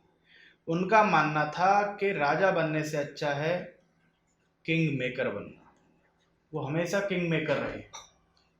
वो तय करते थे, कांग्रेस के उस वक्त अध्यक्ष भी थे, प्रेसिडेंट थे कांग्रेस के, वो ये तय करते थे कि प्रधानमंत्री कौन होगा। तो उनके नज़र में था कि मोरारजी देसाई वो नेता हैं जिन्हें प्रधानमंत्री के रूप में देखा जा सकता है। पर उन्होंने सोचा कि अगर हम मोरारजी देसाई को प्रधानमंत्री बना देते हैं तो इन्हें संभालना मुश्किल होगा, इन्हें कंट्रोल करना मुश्किल होगा, क्योंकि वो बहुत अग्रेसिव नेता थे। तो के कामराज ने मोरारजी देसाई को जैसे तैसे समझा के एक दूसरा नाम आगे किया, जो नाम था लाल बहादुर शास्त्री का। छोटे से नेता थे, कद में कम थे, बट उन्होंने कुछ ऐसा किया जिनके बाद से उनकी वाहवाही पूरे भारत में हुई। ऐसा क्या किया? 1965 में इंडो पाक वॉर हुआ, जिसको भारत ने जीता इनके नेतृत्व में। लाल बहादुर शास्त्री जी ने अपनी रणनीतियों से इंडिया को उस वॉर में जीत हासिल कराई, और इसी के साथ साथ इनकी लोकप्रियता पूरे भारत में इस तरह से फैल गई जिस तरह से पंडित जवाहरलाल नेहरू जी की थी। ये रातों रात लोगों में लोकप्रिय हो गई। उसके बाद सबको पता है, एक समझौते के लिए ताशकंद गए, उज्बेकिस्तान, जहाँ पे इनकी मृत्यु हुई। वो मृत्यु कैसे हुई ये नहीं खुल पाया। कुछ ने कहा कि एक नॉर्मल हार्ट अटैक था, कुछ ने कहा कि खुफिया एजेंसीज ने मरवा दिया। ठीक, बट ये मिस्ट्री एक मिस्ट्री रह गई।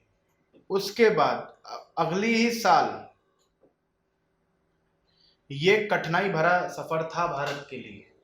एक ही साल में 2 बड़े प्रधानमंत्री हमने खो दिए थे।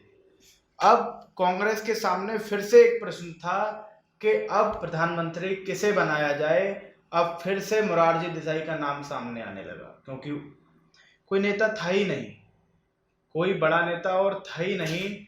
पर फिर से मैं यह कहना चाहूँगा कि जो के कामराज थे वो यही चाहते थे कि मोरारजी देसाई प्रधानमंत्री ना बनाए जाएं, क्योंकि उन्हें कंट्रोल करना उनके बस की बात नहीं थी। फिर नाम सामने आया इंदिरा गांधी का, जो उस समय बाकी सारे नेताओं से बहुत छोटी थी। गूंगी गुड़िया के नाम से उन्हें कांग्रेस में लोग बोला करते थे। ठीक, बहुत छोटी थी, पॉलिटिकली भी और एज में भी। तो के कामराज ने जब इनका नाम आगे किया, भाई के कामराज को पता था कि ऐसे कुछ आता नहीं है, इतना पॉलिटिकली एक्टिव इंदिरा गांधी नहीं थी, उन्हें अगर बना देते हैं तो प्रधानमंत्री को पूरे कंट्रोल में रख पाएंगे। तो बाद में इनका सोचना गलत निकला, बट उस वक्त इनकी जो सोच थी वो यही थी कि इंदिरा गांधी को प्रधानमंत्री बनाया जाए। मोरारजी देसाई को बनाना नहीं चाहते थे, क्योंकि मोरारजी देसाई को कंट्रोल करना उनके बस की बात नहीं थी। अब इंदिरा गांधी को बनाया, जिससे मोरारजी देसाई के मन में मतभेद आ गया।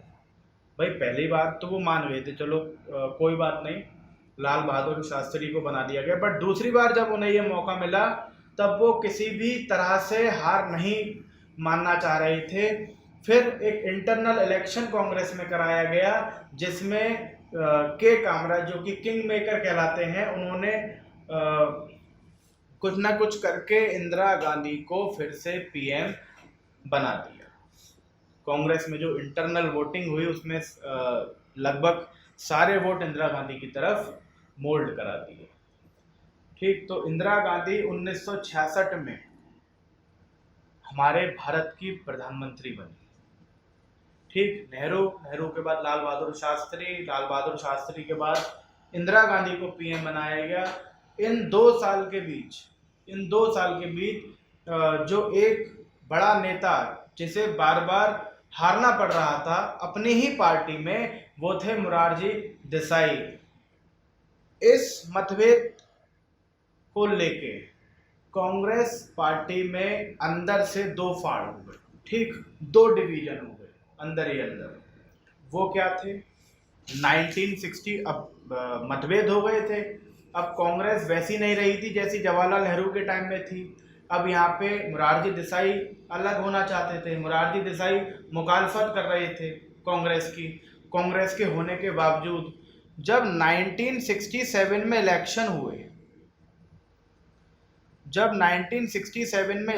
हुए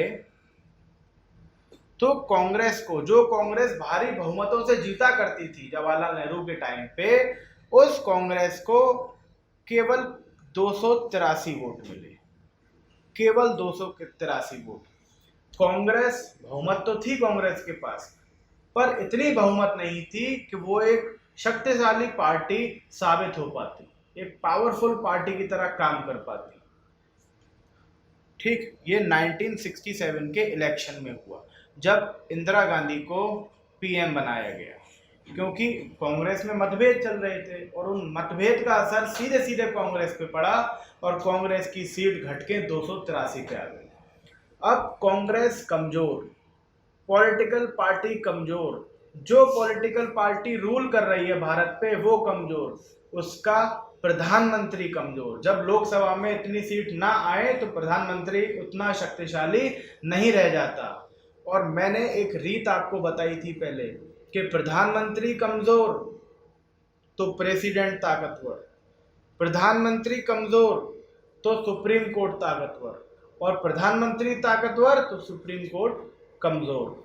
1967 में 1967 में जब इंदिरा गांधी को इतनी सीट नहीं मिली, जब कांग्रेस पूरी तरह से कमजोर हो गई, जब कांग्रेस एक ऐसे टाइम में थी जहां पे अपने आप अपनी अंदर की मेजॉरिटी को बचा पाना मुश्किल हो रहा था, उस टाइम पे इंदिरा गांधी बहुत कमजोर पीएम थी, क्योंकि उनके पास उतनी सीटें नहीं थी कि वो पूरी तरह से अपनी पावर को एक्सरसाइज कर पाती। तो मैंने पहले बताया था, अगर प्रधानमंत्री कमजोर तो सुप्रीम कोर्ट ताकतवर। सुप्रीम कोर्ट ताकतवर हुआ और उसने ये दिखाया भी। कैसे दिखाया? याद करिए, गोलकनाथ का फैसला कब आया था? इसी साल आया था जिस साल इंदिरा गांधी को केवल 283 सीट मिली। गोलकनाथ में सुप्रीम कोर्ट ने अपनी शक्ति को दिखाया।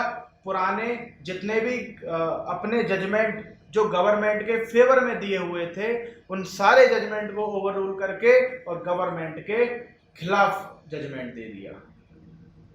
पहला झटका लगा इंदिरा गांधी को, पहला झटका जब उसमें कहा कि लैंड रिफॉर्म्स के जितने भी लॉ हैं, ये जो अमेंडमेंट है, ये 17 अमेंडमेंट है जिससे आप जमीनें छीन रहे हैं, जिससे सरकार जमीन छीन रही है, ये अवैध माना जाएगा, ये वॉइड हो जाएगा और आर्टिकल 13 में ही आर्टिकल 368 आएगा और सरकार कॉन्स्टिट्यूशनल अमेंडमेंट करके भी इंसान के मूल अधिकार को नहीं ले सकती। क्लियर? अब थोड़ा थोड़ा समझ में आ रहा है कि 1967 में सुप्रीम कोर्ट को अचानक ऐसा क्या हो गया कि उसने पिछले अपने सारे जजमेंट बदल दिए। उसका कारण था इंदिरा गांधी का कम मेजॉरिटी से जीतना, उसका कारण था कांग्रेस की कमजोरी, उसका कारण था प्रधानमंत्री का कमजोर होना, जो 1967 के इलेक्शन में साफ नजर आ रहा था। इसके बाद क्या हुआ? अब कांग्रेस अकेले चाहकर भी कुछ नहीं कर पा रही थी क्योंकि इतनी बहुमत कांग्रेस के पास नहीं थी, तो उसे दूसरी पार्टीज का साथ लेना पड़ा। उस वक्त कुछ ही पार्टी, बाकी स्टेट्स में कुछ ही पार्टी ऐसी थी जो जीतती थी, वरना हर स्टेट में कांग्रेस आया करती थी। उस समय पूर्ण बहुमत से तमिलनाडु में डीएमके जीती थी। ठीक, तो इंदिरा गांधी ने उसका सहारा लिया लोकसभा में, वो डीएमके कांग्रेस की बैसाखी बनी। पर इंदिरा गांधी को मजबूत होना था, इंदिरा गांधी को कुछ ऐसा करना था जिससे उनकी लोकप्रियता लोगों में बढ़े, जिससे वो अगले इलेक्शन में बहुत ज्यादा वोटों से जीते और पावरफुल प्रधानमंत्री की तरह निकल कर आए। तो इंदिरा गांधी ने सोचा कि अब लोगों के लिए काम करना पड़ेगा, अब लोगों के लिए काम करना पड़ेगा। जो गरीब लोग हैं, जिनसे आजादी की लड़ाई में वादा किया था कि तुमको आजादी दिलाएंगे, अब उनके लिए काम करने का वक्त है। इंदिरा गांधी ने तभी 1969 में कहा कि बैंक नेशनलाइजेशन होना चाहिए, बैंक को नेशनलाइज कर देना चाहिए। उन्होंने कहा कि लैंड सीलिंग, जो लैंड रिफॉर्म्स हम कर रहे हैं, उसे अर्बन एरिया में भी करना चाहिए, शहरीकरण। ठीक, अर्बन लैंड सीलिंग की बात करी। उन्होंने कहा कि जो राजाओं को हम प्रीवी पर्स देते हैं, जो राजाओं को हम तनख्वाह देते हैं, जो इतना बड़ा अमाउंट हम राजा को दे देते हैं, उसे रोक के, उस सारे धन को रोक के हमें गरीब जनता में बांटना चाहिए। ठीक, तो ये सब स्पीचों में इंदिरा गांधी जी बोलती थी। गरीबी हटाओ का भी नारा लाई। ठीक, उन्होंने इस पे बोलना स्टार्ट किया। लोग, जो आम लोग थे, जो ये चाहते थे कि ऐसा हो, उनसे इस बात का वादा किया ताकि उनकी लोकप्रियता बढ़े। ठीक, तो धीरे धीरे वो फेमस होने लगी। बट 1969 में कांग्रेस दो भागों में बट गई। कैसे? क्योंकि 1969 में इंदिरा गांधी जी ने बैंक को नेशनलाइज कर दिया, 14 बैंक्स को नेशनलाइज कर दिया। ठीक, वो भी कैसे? बिना फाइनेंस मिनिस्टर की एडवाइस लेके। उन्होंने फाइनेंस मिनिस्टर की एडवाइस नहीं ली, जो कि उस वक्त मोरारजी देसाई थे। Morarji Desai deputy prime minister भी थे, क्योंकि वो खफा तो चल रहे थे कि उनकी जगह इंदिरा गांधी जी को प्रधानमंत्री बना दिया। ठीक है, तो उन्होंने कहा कि भैया मैं डिप्टी पीएम से कम पोस्ट नहीं लूंगा, तो उन्हें डिप्टी प्रधानमंत्री बनाया। उसके साथ साथ उन्हें फाइनेंस मिनिस्टर भी बनाया। फाइनेंस पर इंदिरा गांधी क्या थी, उनसे अलग रहती थी, मतभेद रखती थी। ठीक है, तो इंदिरा गांधी ने बिना उनकी एडवाइस लिए अकेले 14 बैंक्स को नेशनलाइज कर दिया। ठीक, अब सारे बैंक, जो बैंक 50 करोड़ से ज्यादा के एसेट्स रखते थे, उन सबको नेशनलाइज कर दिया। ठीक, अब इसमें हुआ क्या? 1969 में प्रेसिडेंट के भी एक तो ये किस्सा हो गया था। दूसरा किस्सा क्या हुआ? दूसरा किस्सा हुआ कि उस वक्त प्रेसिडेंट के इलेक्शन होने थे। कामराज चाहते थे कि राधा कृष्णन को ही दोबारा प्रेसिडेंट बना दिया जाए, बट इंदिरा गांधी का कहना था कि किसी माइनॉरिटी को लाना चाहिए, तो उसकी वजह से डॉक्टर जाकिर हुसैन को लाया गया। अब डॉक्टर जाकिर हुसैन 1 साल के अंदर ही उनका देहांत हो गया। तो उस वक्त जो वाइस प्रेसिडेंट थे मिस्टर वीवी गिरी, उन्हें टेम्पररी प्रेसिडेंट बना दिया गया। अब वो टेम्पररी प्रेसिडेंट थे और नए प्रेसिडेंट का चुनाव होना था, तो के कामराज ने कहा कि हमें नीलम संजीव रेड्डी को लाना चाहिए, नीलम संजीव रेड्डी को। बट इंदिरा गांधी इस बात से नाखुश हुई। उन्होंने कहा कि नीलम संजीव रेड्डी को ना लाके हम किसी और पर भी विचार कर सकते हैं। पर के कामराज इस बात पे अड़ गए कि अब प्रेसिडेंट नीलम संजीव रेड्डी को ही बनाया जाएगा। तब इंदिरा गांधी ने अंदर ही अंदर वीवी गिरी से बात करके वीवी गिरी को इस बात के लिए मना लिया कि आपको प्रेसिडेंट का इलेक्शन लड़ना चाहिए, आप जीत सकते हैं। ठीक, मतलब दूसरा किस्सा बता रहा हूँ ये मैं। एक तो इंदिरा गांधी से खफा क्यों हुए कांग्रेस के लोग कि उन्होंने बिना फाइनेंस मिनिस्टर के एडवाइस से बैंक को नेशनलाइज कर दिया। उसी के साथ साथ जब कामराज चाहते थे कि नीलम संजीव रेड्डी प्रेसिडेंट बने, इंदिरा गांधी उन्हें नहीं बनाना चाहती थी, तो इंदिरा गांधी ने वीवी गिरी को मनाया कि वो प्रेसिडेंट का इलेक्शन लड़े। अंदर ही अंदर ये खबर फैल गई कि इंदिरा गांधी वीवी गिरी को प्रेसिडेंट बनाना चाहती हैं। तो के कामराज, जो कि उस वक्त कांग्रेस के अध्यक्ष थे, उन्होंने एक व्हिप लागू करा। व्हिप में होता है कि पार्टी निर्देश देती है अपने सांसद को कि आपको यहाँ पे वोटिंग करनी है। ठीक, बट इंदिरा गांधी को जब पता पड़ा कि व्हिप इशू हुआ है और अब वीवी गिरी हार सकते हैं, तो इन्होंने इंदिरा गांधी अब खुल के सामने आ गए, अब खुल के वीवी गिरी को इलेक्शन लड़ाने लगी। उन्होंने कहा कि ध्यान रखिए, अपने दिल की बात सुनिए, समाजवाद हमें फैलाना है, आप नीलम संजीव रेड्डी को वोट ना करके प्रेसिडेंट बनाए वीवी गिरी को। ठीक, और हुआ भी ऐसा ही। इस लड़ाई में जीत हुई इंदिरा गांधी की। वीवी गिरी इलेक्शन लड़े भी और वीवी गिरी इलेक्शन जीते भी। अगले प्रेसिडेंट बने मिस्टर वीवी गिरी। ठीक, और जब वीवी गिरी जब कोई प्रेसिडेंट के लिए इलेक्शन लड़ता है तो वो प्रेसिडेंट के पद पे नहीं होना चाहिए। ठीक, तो प्रेसिडेंट जाकिर हुसैन जब मर गए थे, जब उनका देहांत हो गया था, तो उनकी जगह टेम्परेरी प्रेसिडेंट वीवी गिरी थे, वाइस प्रेसिडेंट कोई था नहीं। अब अगर वो इलेक्शन लड़ते तो प्रेसिडेंट और वाइस प्रेसिडेंट दोनों की पोस्ट खाली हो जाती। तो वीवी गिरी को इलेक्शन लड़ाने के लिए ही इंदिरा गांधी एक लॉ लेके आई थी तुरंत कि जब प्रेसिडेंट नहीं होगा और वाइस प्रेसिडेंट नहीं होगा तो चीफ जस्टिस ऑफ इंडिया को टेम्परेरी प्रेसिडेंट बना दिया जाएगा। और इसी केस के दौरान एम हिदायतुल्लाह पहली बार सीजेआई होके प्रेसिडेंट बने थे। ठीक, तो वीवी गिरी इलेक्शन जीते और प्रेसिडेंट बने।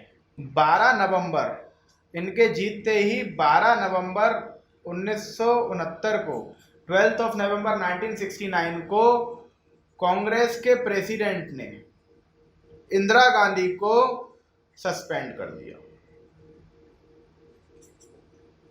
इंदिरा गांधी को सस्पेंड कर दिया और ये बहुत बड़ी बात थी। इंदिरा गांधी का अब इतना वर्चस्व हो गया था पार्टी में कि वो अच्छे खासे सांसद अपने साथ रखती थी। ठीक, अब इनके सस्पेंड होते ही कांग्रेस का 1969 में डिवीजन हुआ। आप लोगों को शायद पता हो, INC Indian National Congress R और INC Indian National Congress O यानी ऑर्गेनाइजेशन और आर यानी कि रिक्विजिशन या फिर उसे रूलिंग भी बोला करते थे, आईएनसी रूलिंग। ठीक है, जो कांग्रेस की बहुमत थी वो आईएनसी आर के साथ गई और इंदिरा गांधी पीएम बनी रही। ठीक, इसके बाद क्या हुआ, अब इंदिरा गांधी ने सोचा कि ऐसे कदम उठाने पड़ेंगे जिससे उनकी अब लोकप्रियता बढ़े, क्योंकि अब कांग्रेस के 2 डिवीजन हो गए थे, उनके पे बहुत ही कम बहुमत थी, बिल्कुल ना के बराबर बहुमत थी। वो डीएमके का सहारा लेके सरकार चला पा रही थी, तो उन्होंने धड़ाधड़ काम करने स्टार्ट किए। पहला काम किया उन्होंने बैंक नेशनलाइजेशन का। 14 बैंक को नेशनलाइज कर दिया। कहा कि जो 50 करोड़ से ज़्यादा के एसेट जिस बैंक पे होंगे उसको सरकार के अंदर आ जाना पड़ेगा। ठीक, उसके लिए क्या होगा, या तो वो हमसे कंपनसेशन ले ले, जितना सरकार दे रही है उतना, या फिर एक ट्रिब्यूनल बनेगा, वो तय करेगा कितना दिया जाना चाहिए और उसके 10 साल बाद उसे उतना पैसा बैंक को मिल जाएगा। ठीक है, तो मतलब बात इससे साफ थी कि उसे कंपनसेशन ही लेना है। इस पे एक आदमी था आरसी कूपर, एक बहुत ही रिच आदमी था उस वक्त का, जिसके 2 बैंकों में शेयर थे, सेंट्रल बैंक ऑफ इंडिया और bank of Baroda. In 2 bank में शेयर रखने वाला आदमी आरसी कूपर था। इसने इस केस के खिलाफ, इसने बैंक नेशनलाइजेशन के खिलाफ केस सुप्रीम कोर्ट में किया, जिसका केस का नाम था RC Cooper versus union of India. इस केस को बहुत लोगों ने सुना होगा, आरसी कूपर केस और बैंक नेशनलाइजेशन केस के नाम से मशहूर है। इसमें इन्होंने कहा कि ये लोग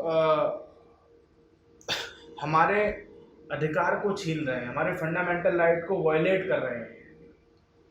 ठीक, हमारे समानता के अधिकार को छीन रहे हैं। इसमें इस केस में सुप्रीम कोर्ट ने 10:1 के रेशो से इस एक्ट को, जिस एक्ट से बैंकों का नेशनलाइजेशन किया गया था, इस एक्ट को वॉइड कर दिया। मतलब सुप्रीम कोर्ट ने इंदिरा गांधी के खिलाफ काम किया। इंदिरा गांधी तो वैसे भी कमजोर प्रधानमंत्री थी, बहुत ही कम बहुमत थी, सुप्रीम कोर्ट तो अपने फुल पावर पे था। ठीक है, तो 10:1 से इस एक्ट को, जिस एक्ट से इंदिरा गांधी ने बैंक को नेशनलाइज करा था, उस एक्ट को वॉइड कर दिया, उसको अवैध करार कर दिया, उसको खारिज कर दिया। ठीक, 10:1 से। ध्यान रखना, 10 जजों ने एक तरफ फैसला किया, इस एक्ट को वॉइड किया, और एक जज उनमें ऐसा था जो सरकार की तरफ बोला, जिसे शायद सरकार के साथ रहना था। और वो एक जज जो इस जजमेंट के अगेंस्ट बोला था, वो था जस्टिस A.N. रे। वो था जस्टिस A.N. रे। कुछ लोग अभी समझ गए होंगे, कुछ लोग बाद में समझ जाएंगे। Justice A.N. रे की कहानी बाद में आपको खुद ब खुद पता चल जाएगी, बट मैं यहाँ बता दूँ, ये बैंक नेशनलाइज केस जो हुआ था, इसमें सुप्रीम कोर्ट ने गवर्नमेंट के खिलाफ फैसला दिया और 11 जजों की बेंच थी। 11 जजों ने फैसला सुनाया 10:1 के रेशो से, और जो एक जज अकेला जो सरकार के साइड से बोला, वो थे जस्टिस A.N. रे। तो ये इंदिरा गांधी को झटका लगा, सुप्रीम कोर्ट ने इनका ये एक्ट खारिज कर दिया। फिर 1970 में दोबारा इंदिरा गांधी ने कहा, मतलब जितने वो वादे करती आई थी लोगों से, वो करने चालू करे। इन्होंने प्रीवी पर्स को हटाना चाहा। इनके लिए उसने इंदिरा गांधी जी ने पार्लियामेंट में बिल प्रस्तुत किया, जो लोकसभा में पास करा लिया, पर राज्यसभा में 1 वोट से हार गई। 150 वोट चाहिए थे, 150 वोट में से वोट मिले 149, 149 वोट मिले। 1 वोट से इंदिरा गांधी इस प्रीवी पर्स के एक्ट को पास कराने से चूक गई। इसमें था क्या, प्रीवी पर्स हटाने का मतलब है कि जो पुराने राजा थे, जो रियासतों के राजा थे, उन्हें सरकार कुछ सैलरी दिया करती थी, उनके राजपाट को मेंटेन रखने के लिए उन्हें सैलरी, उन्हें तनख्वाह दिया करती थी। उस तनख्वाह को रोक के और जो धन हो वो गरीबों में बांटना चाहती थी इंदिरा गांधी। तो इन्होंने प्रीवी पर्स को हटाना चाहा, बट वो पास नहीं हो पाया। तो इंदिरा गांधी ने एक ऑर्डिनेंस पास कराया तुरंत, जिस ऑर्डिनेंस से, मैंने बताया था ऑर्डिनेंस क्या होगा, एक टेम्परेरी लॉ। जब संसद लॉ ना बना पाए तो प्रेसिडेंट टेम्परेरी लॉ बना सकता है। इस ऑर्डिनेंस को पास करा के उन्होंने तुरंत इस प्रीवी पर्स को हटवा दिया। ठीक, जैसे ही ये हटा, इस ऑर्डिनेंस के खिलाफ माधवराव सिंधिया सुप्रीम कोर्ट चले गए कि साहब ये तो हमारा अधिकार था, ये तो संधि हमारी हुई थी भारत के साथ, ये हमसे कैसे छीन सकती हैं, हमसे छीन लिया। ठीक, तो सुप्रीम कोर्ट ने माधवराव सिंधिया के पिटीशन पे, जो उन्होंने इस ऑर्डिनेंस के खिलाफ सुप्रीम कोर्ट में लाए थे, सुप्रीम कोर्ट ने इस ऑर्डिनेंस को तुरंत खारिज कर दिया, खत्म कर दिया। इंदिरा गांधी को तुरंत दूसरा झटका लगा। सुप्रीम कोर्ट लगातार इंदिरा गांधी के खिलाफ काम कर रहा था। 1971 में जब 3 झटके लग गए इंदिरा गांधी को, हर साल, पहले गोलकनाथ में इंदिरा गांधी के खिलाफ काम किया सुप्रीम कोर्ट ने। इंदिरा गांधी 283 सीट लेके केवल जीती थी, कमजोर थी, तो गोलकनाथ में पुराने सारे लॉ रिवर्स कर दिए सुप्रीम कोर्ट ने और कहा कि आर्टिकल 368 13 के अंदर ही आएगा। मतलब अब से सरकार क्या नहीं कर सकेगी, कॉन्स्टिट्यूशनल अमेंडमेंट करके भी फंडामेंटल राइट नहीं वायलेट कर सकेगी।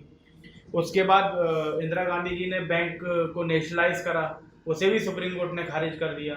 उसके बाद इंदिरा गांधी ने ऑर्डिनेंस करा के प्रिवी पर्स हटाए, पर उस ऑर्डिनेंस को भी सुप्रीम कोर्ट ने तुरंत खारिज कर दिया। तो एक के बाद एक झटके इंदिरा गांधी को लगते जा रहे थे, वो बहुत कमजोर थी। इंदिरा गांधी ने जो इलेक्शन 1972 में होने थे वो कह के 1 साल पहले करवा लिए, क्योंकि ऐसी सरकार चलाने का भी कोई फायदा नहीं था, कुछ कर ही नहीं पा रही थी। लोकसभा में इतनी बहुमत नहीं थी, राज्यसभा में बिल्कुल बहुमत नहीं थी, कोई एक्ट पास नहीं करा पा रही थी, सुप्रीम कोर्ट ताकतवर बन रहा था। तो 1 साल पहले प्रेसिडेंट से कह के 1 साल पहले इलेक्शन की घोषणा कराई, और इसमें इंदिरा गांधी ने उन्हीं मुद्दों को लोगों के सामने रखा कि मैं बहुमत में नहीं हूं, इस वजह से बैंक को नेशनलाइज नहीं कर पाई, मैं बहुमत में नहीं हूं, इस वजह से ये राजाओं को दिया जाने वाला धन मैं रोक नहीं पाई, मैं बहुमत में नहीं हूं, इस वजह से मैं आपको वो सब वादे आपको पूरा नहीं करके दे पा रही हूं जो मुझे आपको देना चाहिए। जो आपने सपना आजादी की लड़ाई करते वक्त देखा था, उसे पूरा करने के लिए आपको मुझे पूर्ण बहुमत से जिताना पड़ेगा। ये बातें लोगों के दिल में उतरने लगी। उन्होंने कहा कि हाँ, इन्होंने करने की कोशिश तो करी, पर सुप्रीम कोर्ट बीच में आ गया। इन्होंने करने की कोशिश करी, पर राज्यसभा बीच में आ गया। तो उस वक्त 1971 के इलेक्शन में इंदिरा गांधी को 352 सीट मिली, एक बड़ी बहुमत। और बड़ी बहुमत से जैसे ही इंदिरा गांधी आई, अब प्रधानमंत्री क्या था? मजबूत। कांग्रेस क्या थी? ताकतवर कांग्रेस। 352 सीट से लोकसभा में आई। स्टेटों में, काफी स्टेटों में कांग्रेस आ चुकी थी। इंदिरा गांधी के ये सब स्पीच काम करने लगे, उनकी लोकप्रियता लोगों में बहुत ज्यादा बढ़ गई थी, और लोगों ने इनाम क्या दिया? इनाम दिया 352 सीटें। लोगों ने कांग्रेस को फिर से उतना ताकतवर बना दिया जितना जवाहरलाल नेहरू के टाइम में था कांग्रेस। इंदिरा गांधी अब एक ताकतवर नेता के तरह उभरी। इंदिरा गांधी यानी कि INC-R, रिक्विजिशन और रोलिंग INC, और जो INC, जो दूसरा भागता INC का INC-O, उन्हें मिली केवल 16 सीटें। लगभग समाप्ति की ओर था वो कांग्रेस। ठीक, तो जैसे ही पावर में आई 1971 से ही उन्होंने अपना पावर दिखाना स्टार्ट कर दिया। कैसे? लगातार अमेंडमेंट करे। सबसे पहले 71 में उन्होंने 24वां अमेंडमेंट करा, जिस अमेंडमेंट ने गोलकनाथ के मामले को डाइल्यूट कर दिया। इसमें जो रूलिंग सुप्रीम कोर्ट ने दी थी उसे खत्म कर दिया, क्योंकि इस अमेंडमेंट से आर्टिकल 13 और आर्टिकल 368 दोनों में एक एक क्लॉज ऐड कर दिया, जिससे इनका मतभेद ही खत्म हो गया। इसमें 13 क्लॉज 4 ऐड किया, इसमें 368 क्लॉज 3 ऐड किया। इसमें कहा कि इसका 368 से कोई मतलब नहीं, और 368 के तीसरे क्लॉज में कहा कि इसका 13 आर्टिकल से कोई मतलब नहीं है, मतभेद ही खत्म। तो जो गोलकनाथ केस में सुप्रीम कोर्ट ने रूलिंग दी थी कि आर्टिकल 368 13 में ही फॉल करेगा, उसको खत्म कर दिया 24वें अमेंडमेंट से। अब पावरफुल प्रधानमंत्री था हमारे पास, अपनी पावर दिखाना स्टार्ट कर दिया पहले साल से ही। 24th अमेंडमेंट ये करा, ऐसे ही 25वां अमेंडमेंट, 26वां अमेंडमेंट, 29वां अमेंडमेंट, सारे अमेंडमेंट करे। 25वां अमेंडमेंट से जो बैंक नेशनलाइजेशन केस में सुप्रीम कोर्ट की रूलिंग थी उसे डाइल्यूट किया।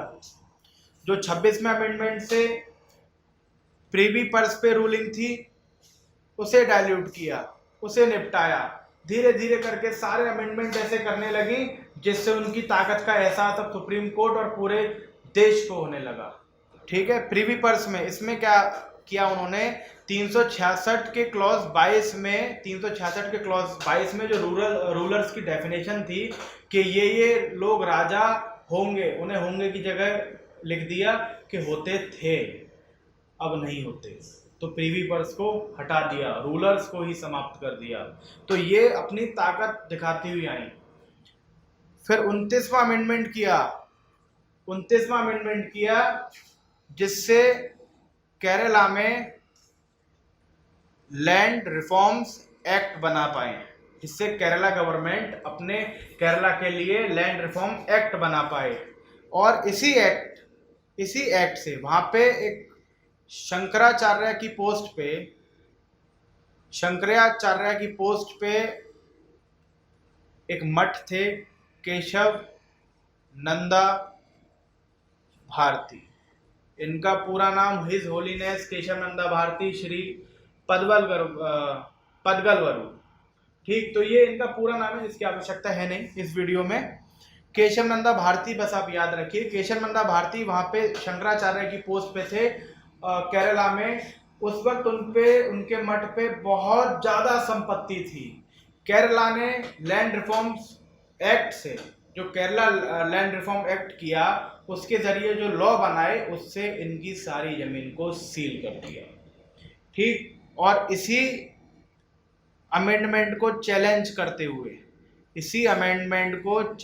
करते हुए ये केशव नंदा भारती सुप्रीम कोर्ट पहुंच गए। और फिर एक केस बना जिसे आज तक कोई नहीं भूल पाता। उस केस का नाम था Kesavananda Bharati versus State of Kerala. Kesavananda Bharati versus State of Kerala. इस केस में वही 29 को करा, फिर 24, 25 को भी वही ग्राउंड बना दिया। ले दे के सवाल वही दोबारा से आ गया कि 13 और 368 का क्या इंटरप्रिटेशन होगा। इस वक्त अब 1973 में प्रधानमंत्री कैसा है? प्रधानमंत्री बहुत मजबूत था। प्रधानमंत्री कांग्रेस बहुत मजबूत थी, उसके खिलाफ नहीं दे सकते थे। मैंने बताया यही रीत रही है, प्रधानमंत्री मजबूत तो सुप्रीम कोर्ट कमजोर। तो 1973 में जो केशव नंदा भारती में सुप्रीम कोर्ट के जजमेंट आए, और ये सही भी था। एक समाजवादी की दृष्टि से अगर आप देखें तो समाजवाद फैलाने के लिए, सोशलिज्म फैलाने के लिए हमें जो जमींदार है उनकी जमीनों को लेना ही पड़ेगा, उन्हें गरीबों में बांटना ही पड़ेगा। इक्वल डिस्ट्रीब्यूशन ऑफ वेल्थ हमें काफी हद तक करनी पड़ेगी, क्योंकि भारत में इतनी असमानता थी उस वक्त जिसका इंडिया के ओवरऑल डेवलपमेंट के लिए जिसका समाप्त होना बहुत ज्यादा जरूरी था। तो सुप्रीम कोर्ट ने भी सोचा कि गोलकनाथ में गलत तो हुआ था, भाई सरकार कमजोर थी, सुप्रीम कोर्ट ने उसके खिलाफ फैसला सुनाया, गलत तो हुआ था। सुप्रीम कोर्ट ने भी इस वक्त सुप्रीम कोर्ट भी समाजवादी होकर सोच रहा था और सरकार भी मजबूत थी। तो सरकार के खिलाफ ना फैसला सुनाते हुए सुप्रीम कोर्ट ने कहा कि आपने जो भी अमेंडमेंट करे हैं वो सब वैलिड रहेंगे, क्योंकि आर्टिकल 13 और आर्टिकल 368 दोनों की अलग अलग व्याख्या है। आर्टिकल 13 में जो लॉ है उसे आर्टिकल 368 के कॉन्स्टिट्यूशनल अमेंडमेंट से इक्वेट नहीं करा जा सकता। ठीक, आपने जो अमेंडमेंट करे हैं वो बिल्कुल वैलिड हैं, बिल्कुल सही हैं, पर आप पार्लियामेंट हैं, आप संविधान को बदल सकते हैं, आप संविधान के प्रोविजंस में अमेंडमेंट ला सकते हैं, चाहे वो फंडामेंटल राइट ही क्यों ना हो, पर आप पार्लियामेंट हैं, आप कॉन्स्टिट्यूएंट असेंबली नहीं हैं, आप संविधान सभा नहीं हैं। आपको इसे बदलने का अधिकार है, इसे बनाने का अधिकार नहीं है। तो संविधान जिन मूल सिद्धांतों पे बना है, आज हम उस मूल ढांचे को आपको बताएंगे। संविधान में कहीं नहीं लिखा, पर आज हम इस चीज की व्याख्या जो इसमें इंप्लाइड है कि कॉन्स्टिट्यूशन जिन मूल सिद्धांतों पे बना है उसे कॉन्स्टिट्यूशनल मेकर्स ने बनाया, उसे पार्लियामेंट नहीं हिला सकता। ये कह के सुप्रीम कोर्ट ने basic structure doctrine, basic structure के सिद्धांत, मूल ढांचे के सिद्धांत को इवॉल्व किया। इन्होंने बेसिक स्ट्रक्चर को जन्म दिया इस केस में। सुप्रीम कोर्ट ने कहा कि तुम्हारे पास पावर है, आप कॉन्स्टिट्यूशनल अमेंडमेंट करके कॉन्स्टिट्यूशन के किसी भी पार्ट को बदल सकते हैं। ठीक, क्योंकि उसे देना भी था, सरकार के खिलाफ कैसे दे सकता था। ठीक, तो सरकार के पक्ष में तो दिया, पर साथ के साथ एक बेसिक स्ट्रक्चर की डॉक्ट्राइन इवॉल्व कर दी कि आपको मूल ढांचे को देखते हुए चलना है, कहीं कॉन्स्टिट्यूशन को बदलने में इसका मूल ढांचा ना बदल जाए। मूल सिद्धांत जो बेसिक प्रिंसिपल्स इसे बनाने में आंखों के सामने रखे गए थे, जो कॉन्स्टिट्यूशनल मेकर्स ने अपने दिमाग में रखा हुआ था, जिन प्रिंसिपल्स को, उन प्रिंसिपल्स को आपको नहीं बदलना है, उन प्रिंसिपल्स को आप नहीं बदल सकते। वो क्या होंगे, वो इस बेसिक स्ट्रक्चर में हम डिसाइड करेंगे। अब सरकार ने कहा साहब बेसिक स्ट्रक्चर में कैसे डिसाइड करोगे, कहाँ लिखा हुआ है? तो उन्होंने कहा लिखा हुआ नहीं है कहीं, ये हम आपको बताएंगे, क्योंकि इंटरप्रिटेशन के लिए, कॉन्स्टिट्यूशन को इंटरप्रेट करने के लिए कौन है? Supreme court. तो सुप्रीम कोर्ट बताएगी कि क्या क्या चीजें इसके मूल ढांचे में आएंगी, क्या क्या कॉन्स्टिट्यूशन के बेसिक प्रिंसिपल्स होंगे, और कौन कौन सी चीजें कॉन्स्टिट्यूशन का बेसिक स्ट्रक्चर कहलाएंगी। तो इस तरह से बेसिक स्ट्रक्चर डॉक्ट्राइन को इवॉल्व किया। ये बहुत बड़ा जजमेंट था, 709 पेज का जजमेंट था, और इसमें 13 जजेस की बेंच बैठी थी, 13 जजेस की बेंच। क्योंकि पहले क्या होता था, कोई बड़ा मामला है तो फुल बेंच बैठेगी, और कोई एडवाइजरी, अगर प्रेसिडेंट को एडवाइस देनी है तो संवैधानिक पीठ बैठेगी, यानी कॉन्स्टिट्यूशनल बेंच बैठेगा। अगर किसी पुराने जजमेंट पे दोबारा से सुनवाई होनी है तो उस जजमेंट में जितने जज बैठे थे उससे ज़्यादा बैठेंगे। तो इस पे गोलकनाथ, 24th अमेंडमेंट ने गोलकनाथ को डाइल्यूट किया था, और 24th अमेंडमेंट ही इसमें चैलेंज हुआ था। तो गोलकनाथ में जितने जज होते उससे ज़्यादा इसमें बैठने थे। गोलकनाथ में 11 जजों की बेंच बैठी थी, इस वजह से केशव नंदा भारती में 13 जजेस की बेंच बिठाई गई थी, ताकि उस केस पे सुनवाई हो सके। और सुनवाई क्या हुई? सुनवाई हुई, गोलकनाथ को 24th अमेंडमेंट ने ओवररूल कर दिया था। इस केस में सुप्रीम कोर्ट ने उस अमेंडमेंट को वैलिड बता दिया, कहा कि सरकार ने उस जजमेंट को ओवररूल करके बिल्कुल सही किया। आर्टिकल 13 और आर्टिकल 368 बिल्कुल अलग अलग हैं, और पार्लियामेंट कॉन्स्टिट्यूशनल अमेंडमेंट करके कॉन्स्टिट्यूशन के किसी भी पार्ट को बदल सकती है, पर एक शर्त उस पे होगी कि हम आज एक मूल ढांचे की बात करेंगे, इस केस में बेसिक स्ट्रक्चर को इवॉल्व करेंगे। इस बेसिक स्ट्रक्चर को पार्लियामेंट कैसे भी डिस्टर्ब नहीं कर सकती। ठीक, तो इस केस में सुप्रीम कोर्ट ने बताया कि क्या क्या मूल ढांचा होगा, और साथ में पार्लियामेंट को यह भी बताया कि आगे आने वाले केसेस में हम ये लगातार बताते रहेंगे कि किन किन चीज़ों को ये मूल ढांचा माना जाएगा। ठीक, और पार्लियामेंट उसे कभी भी बदल नहीं पाई।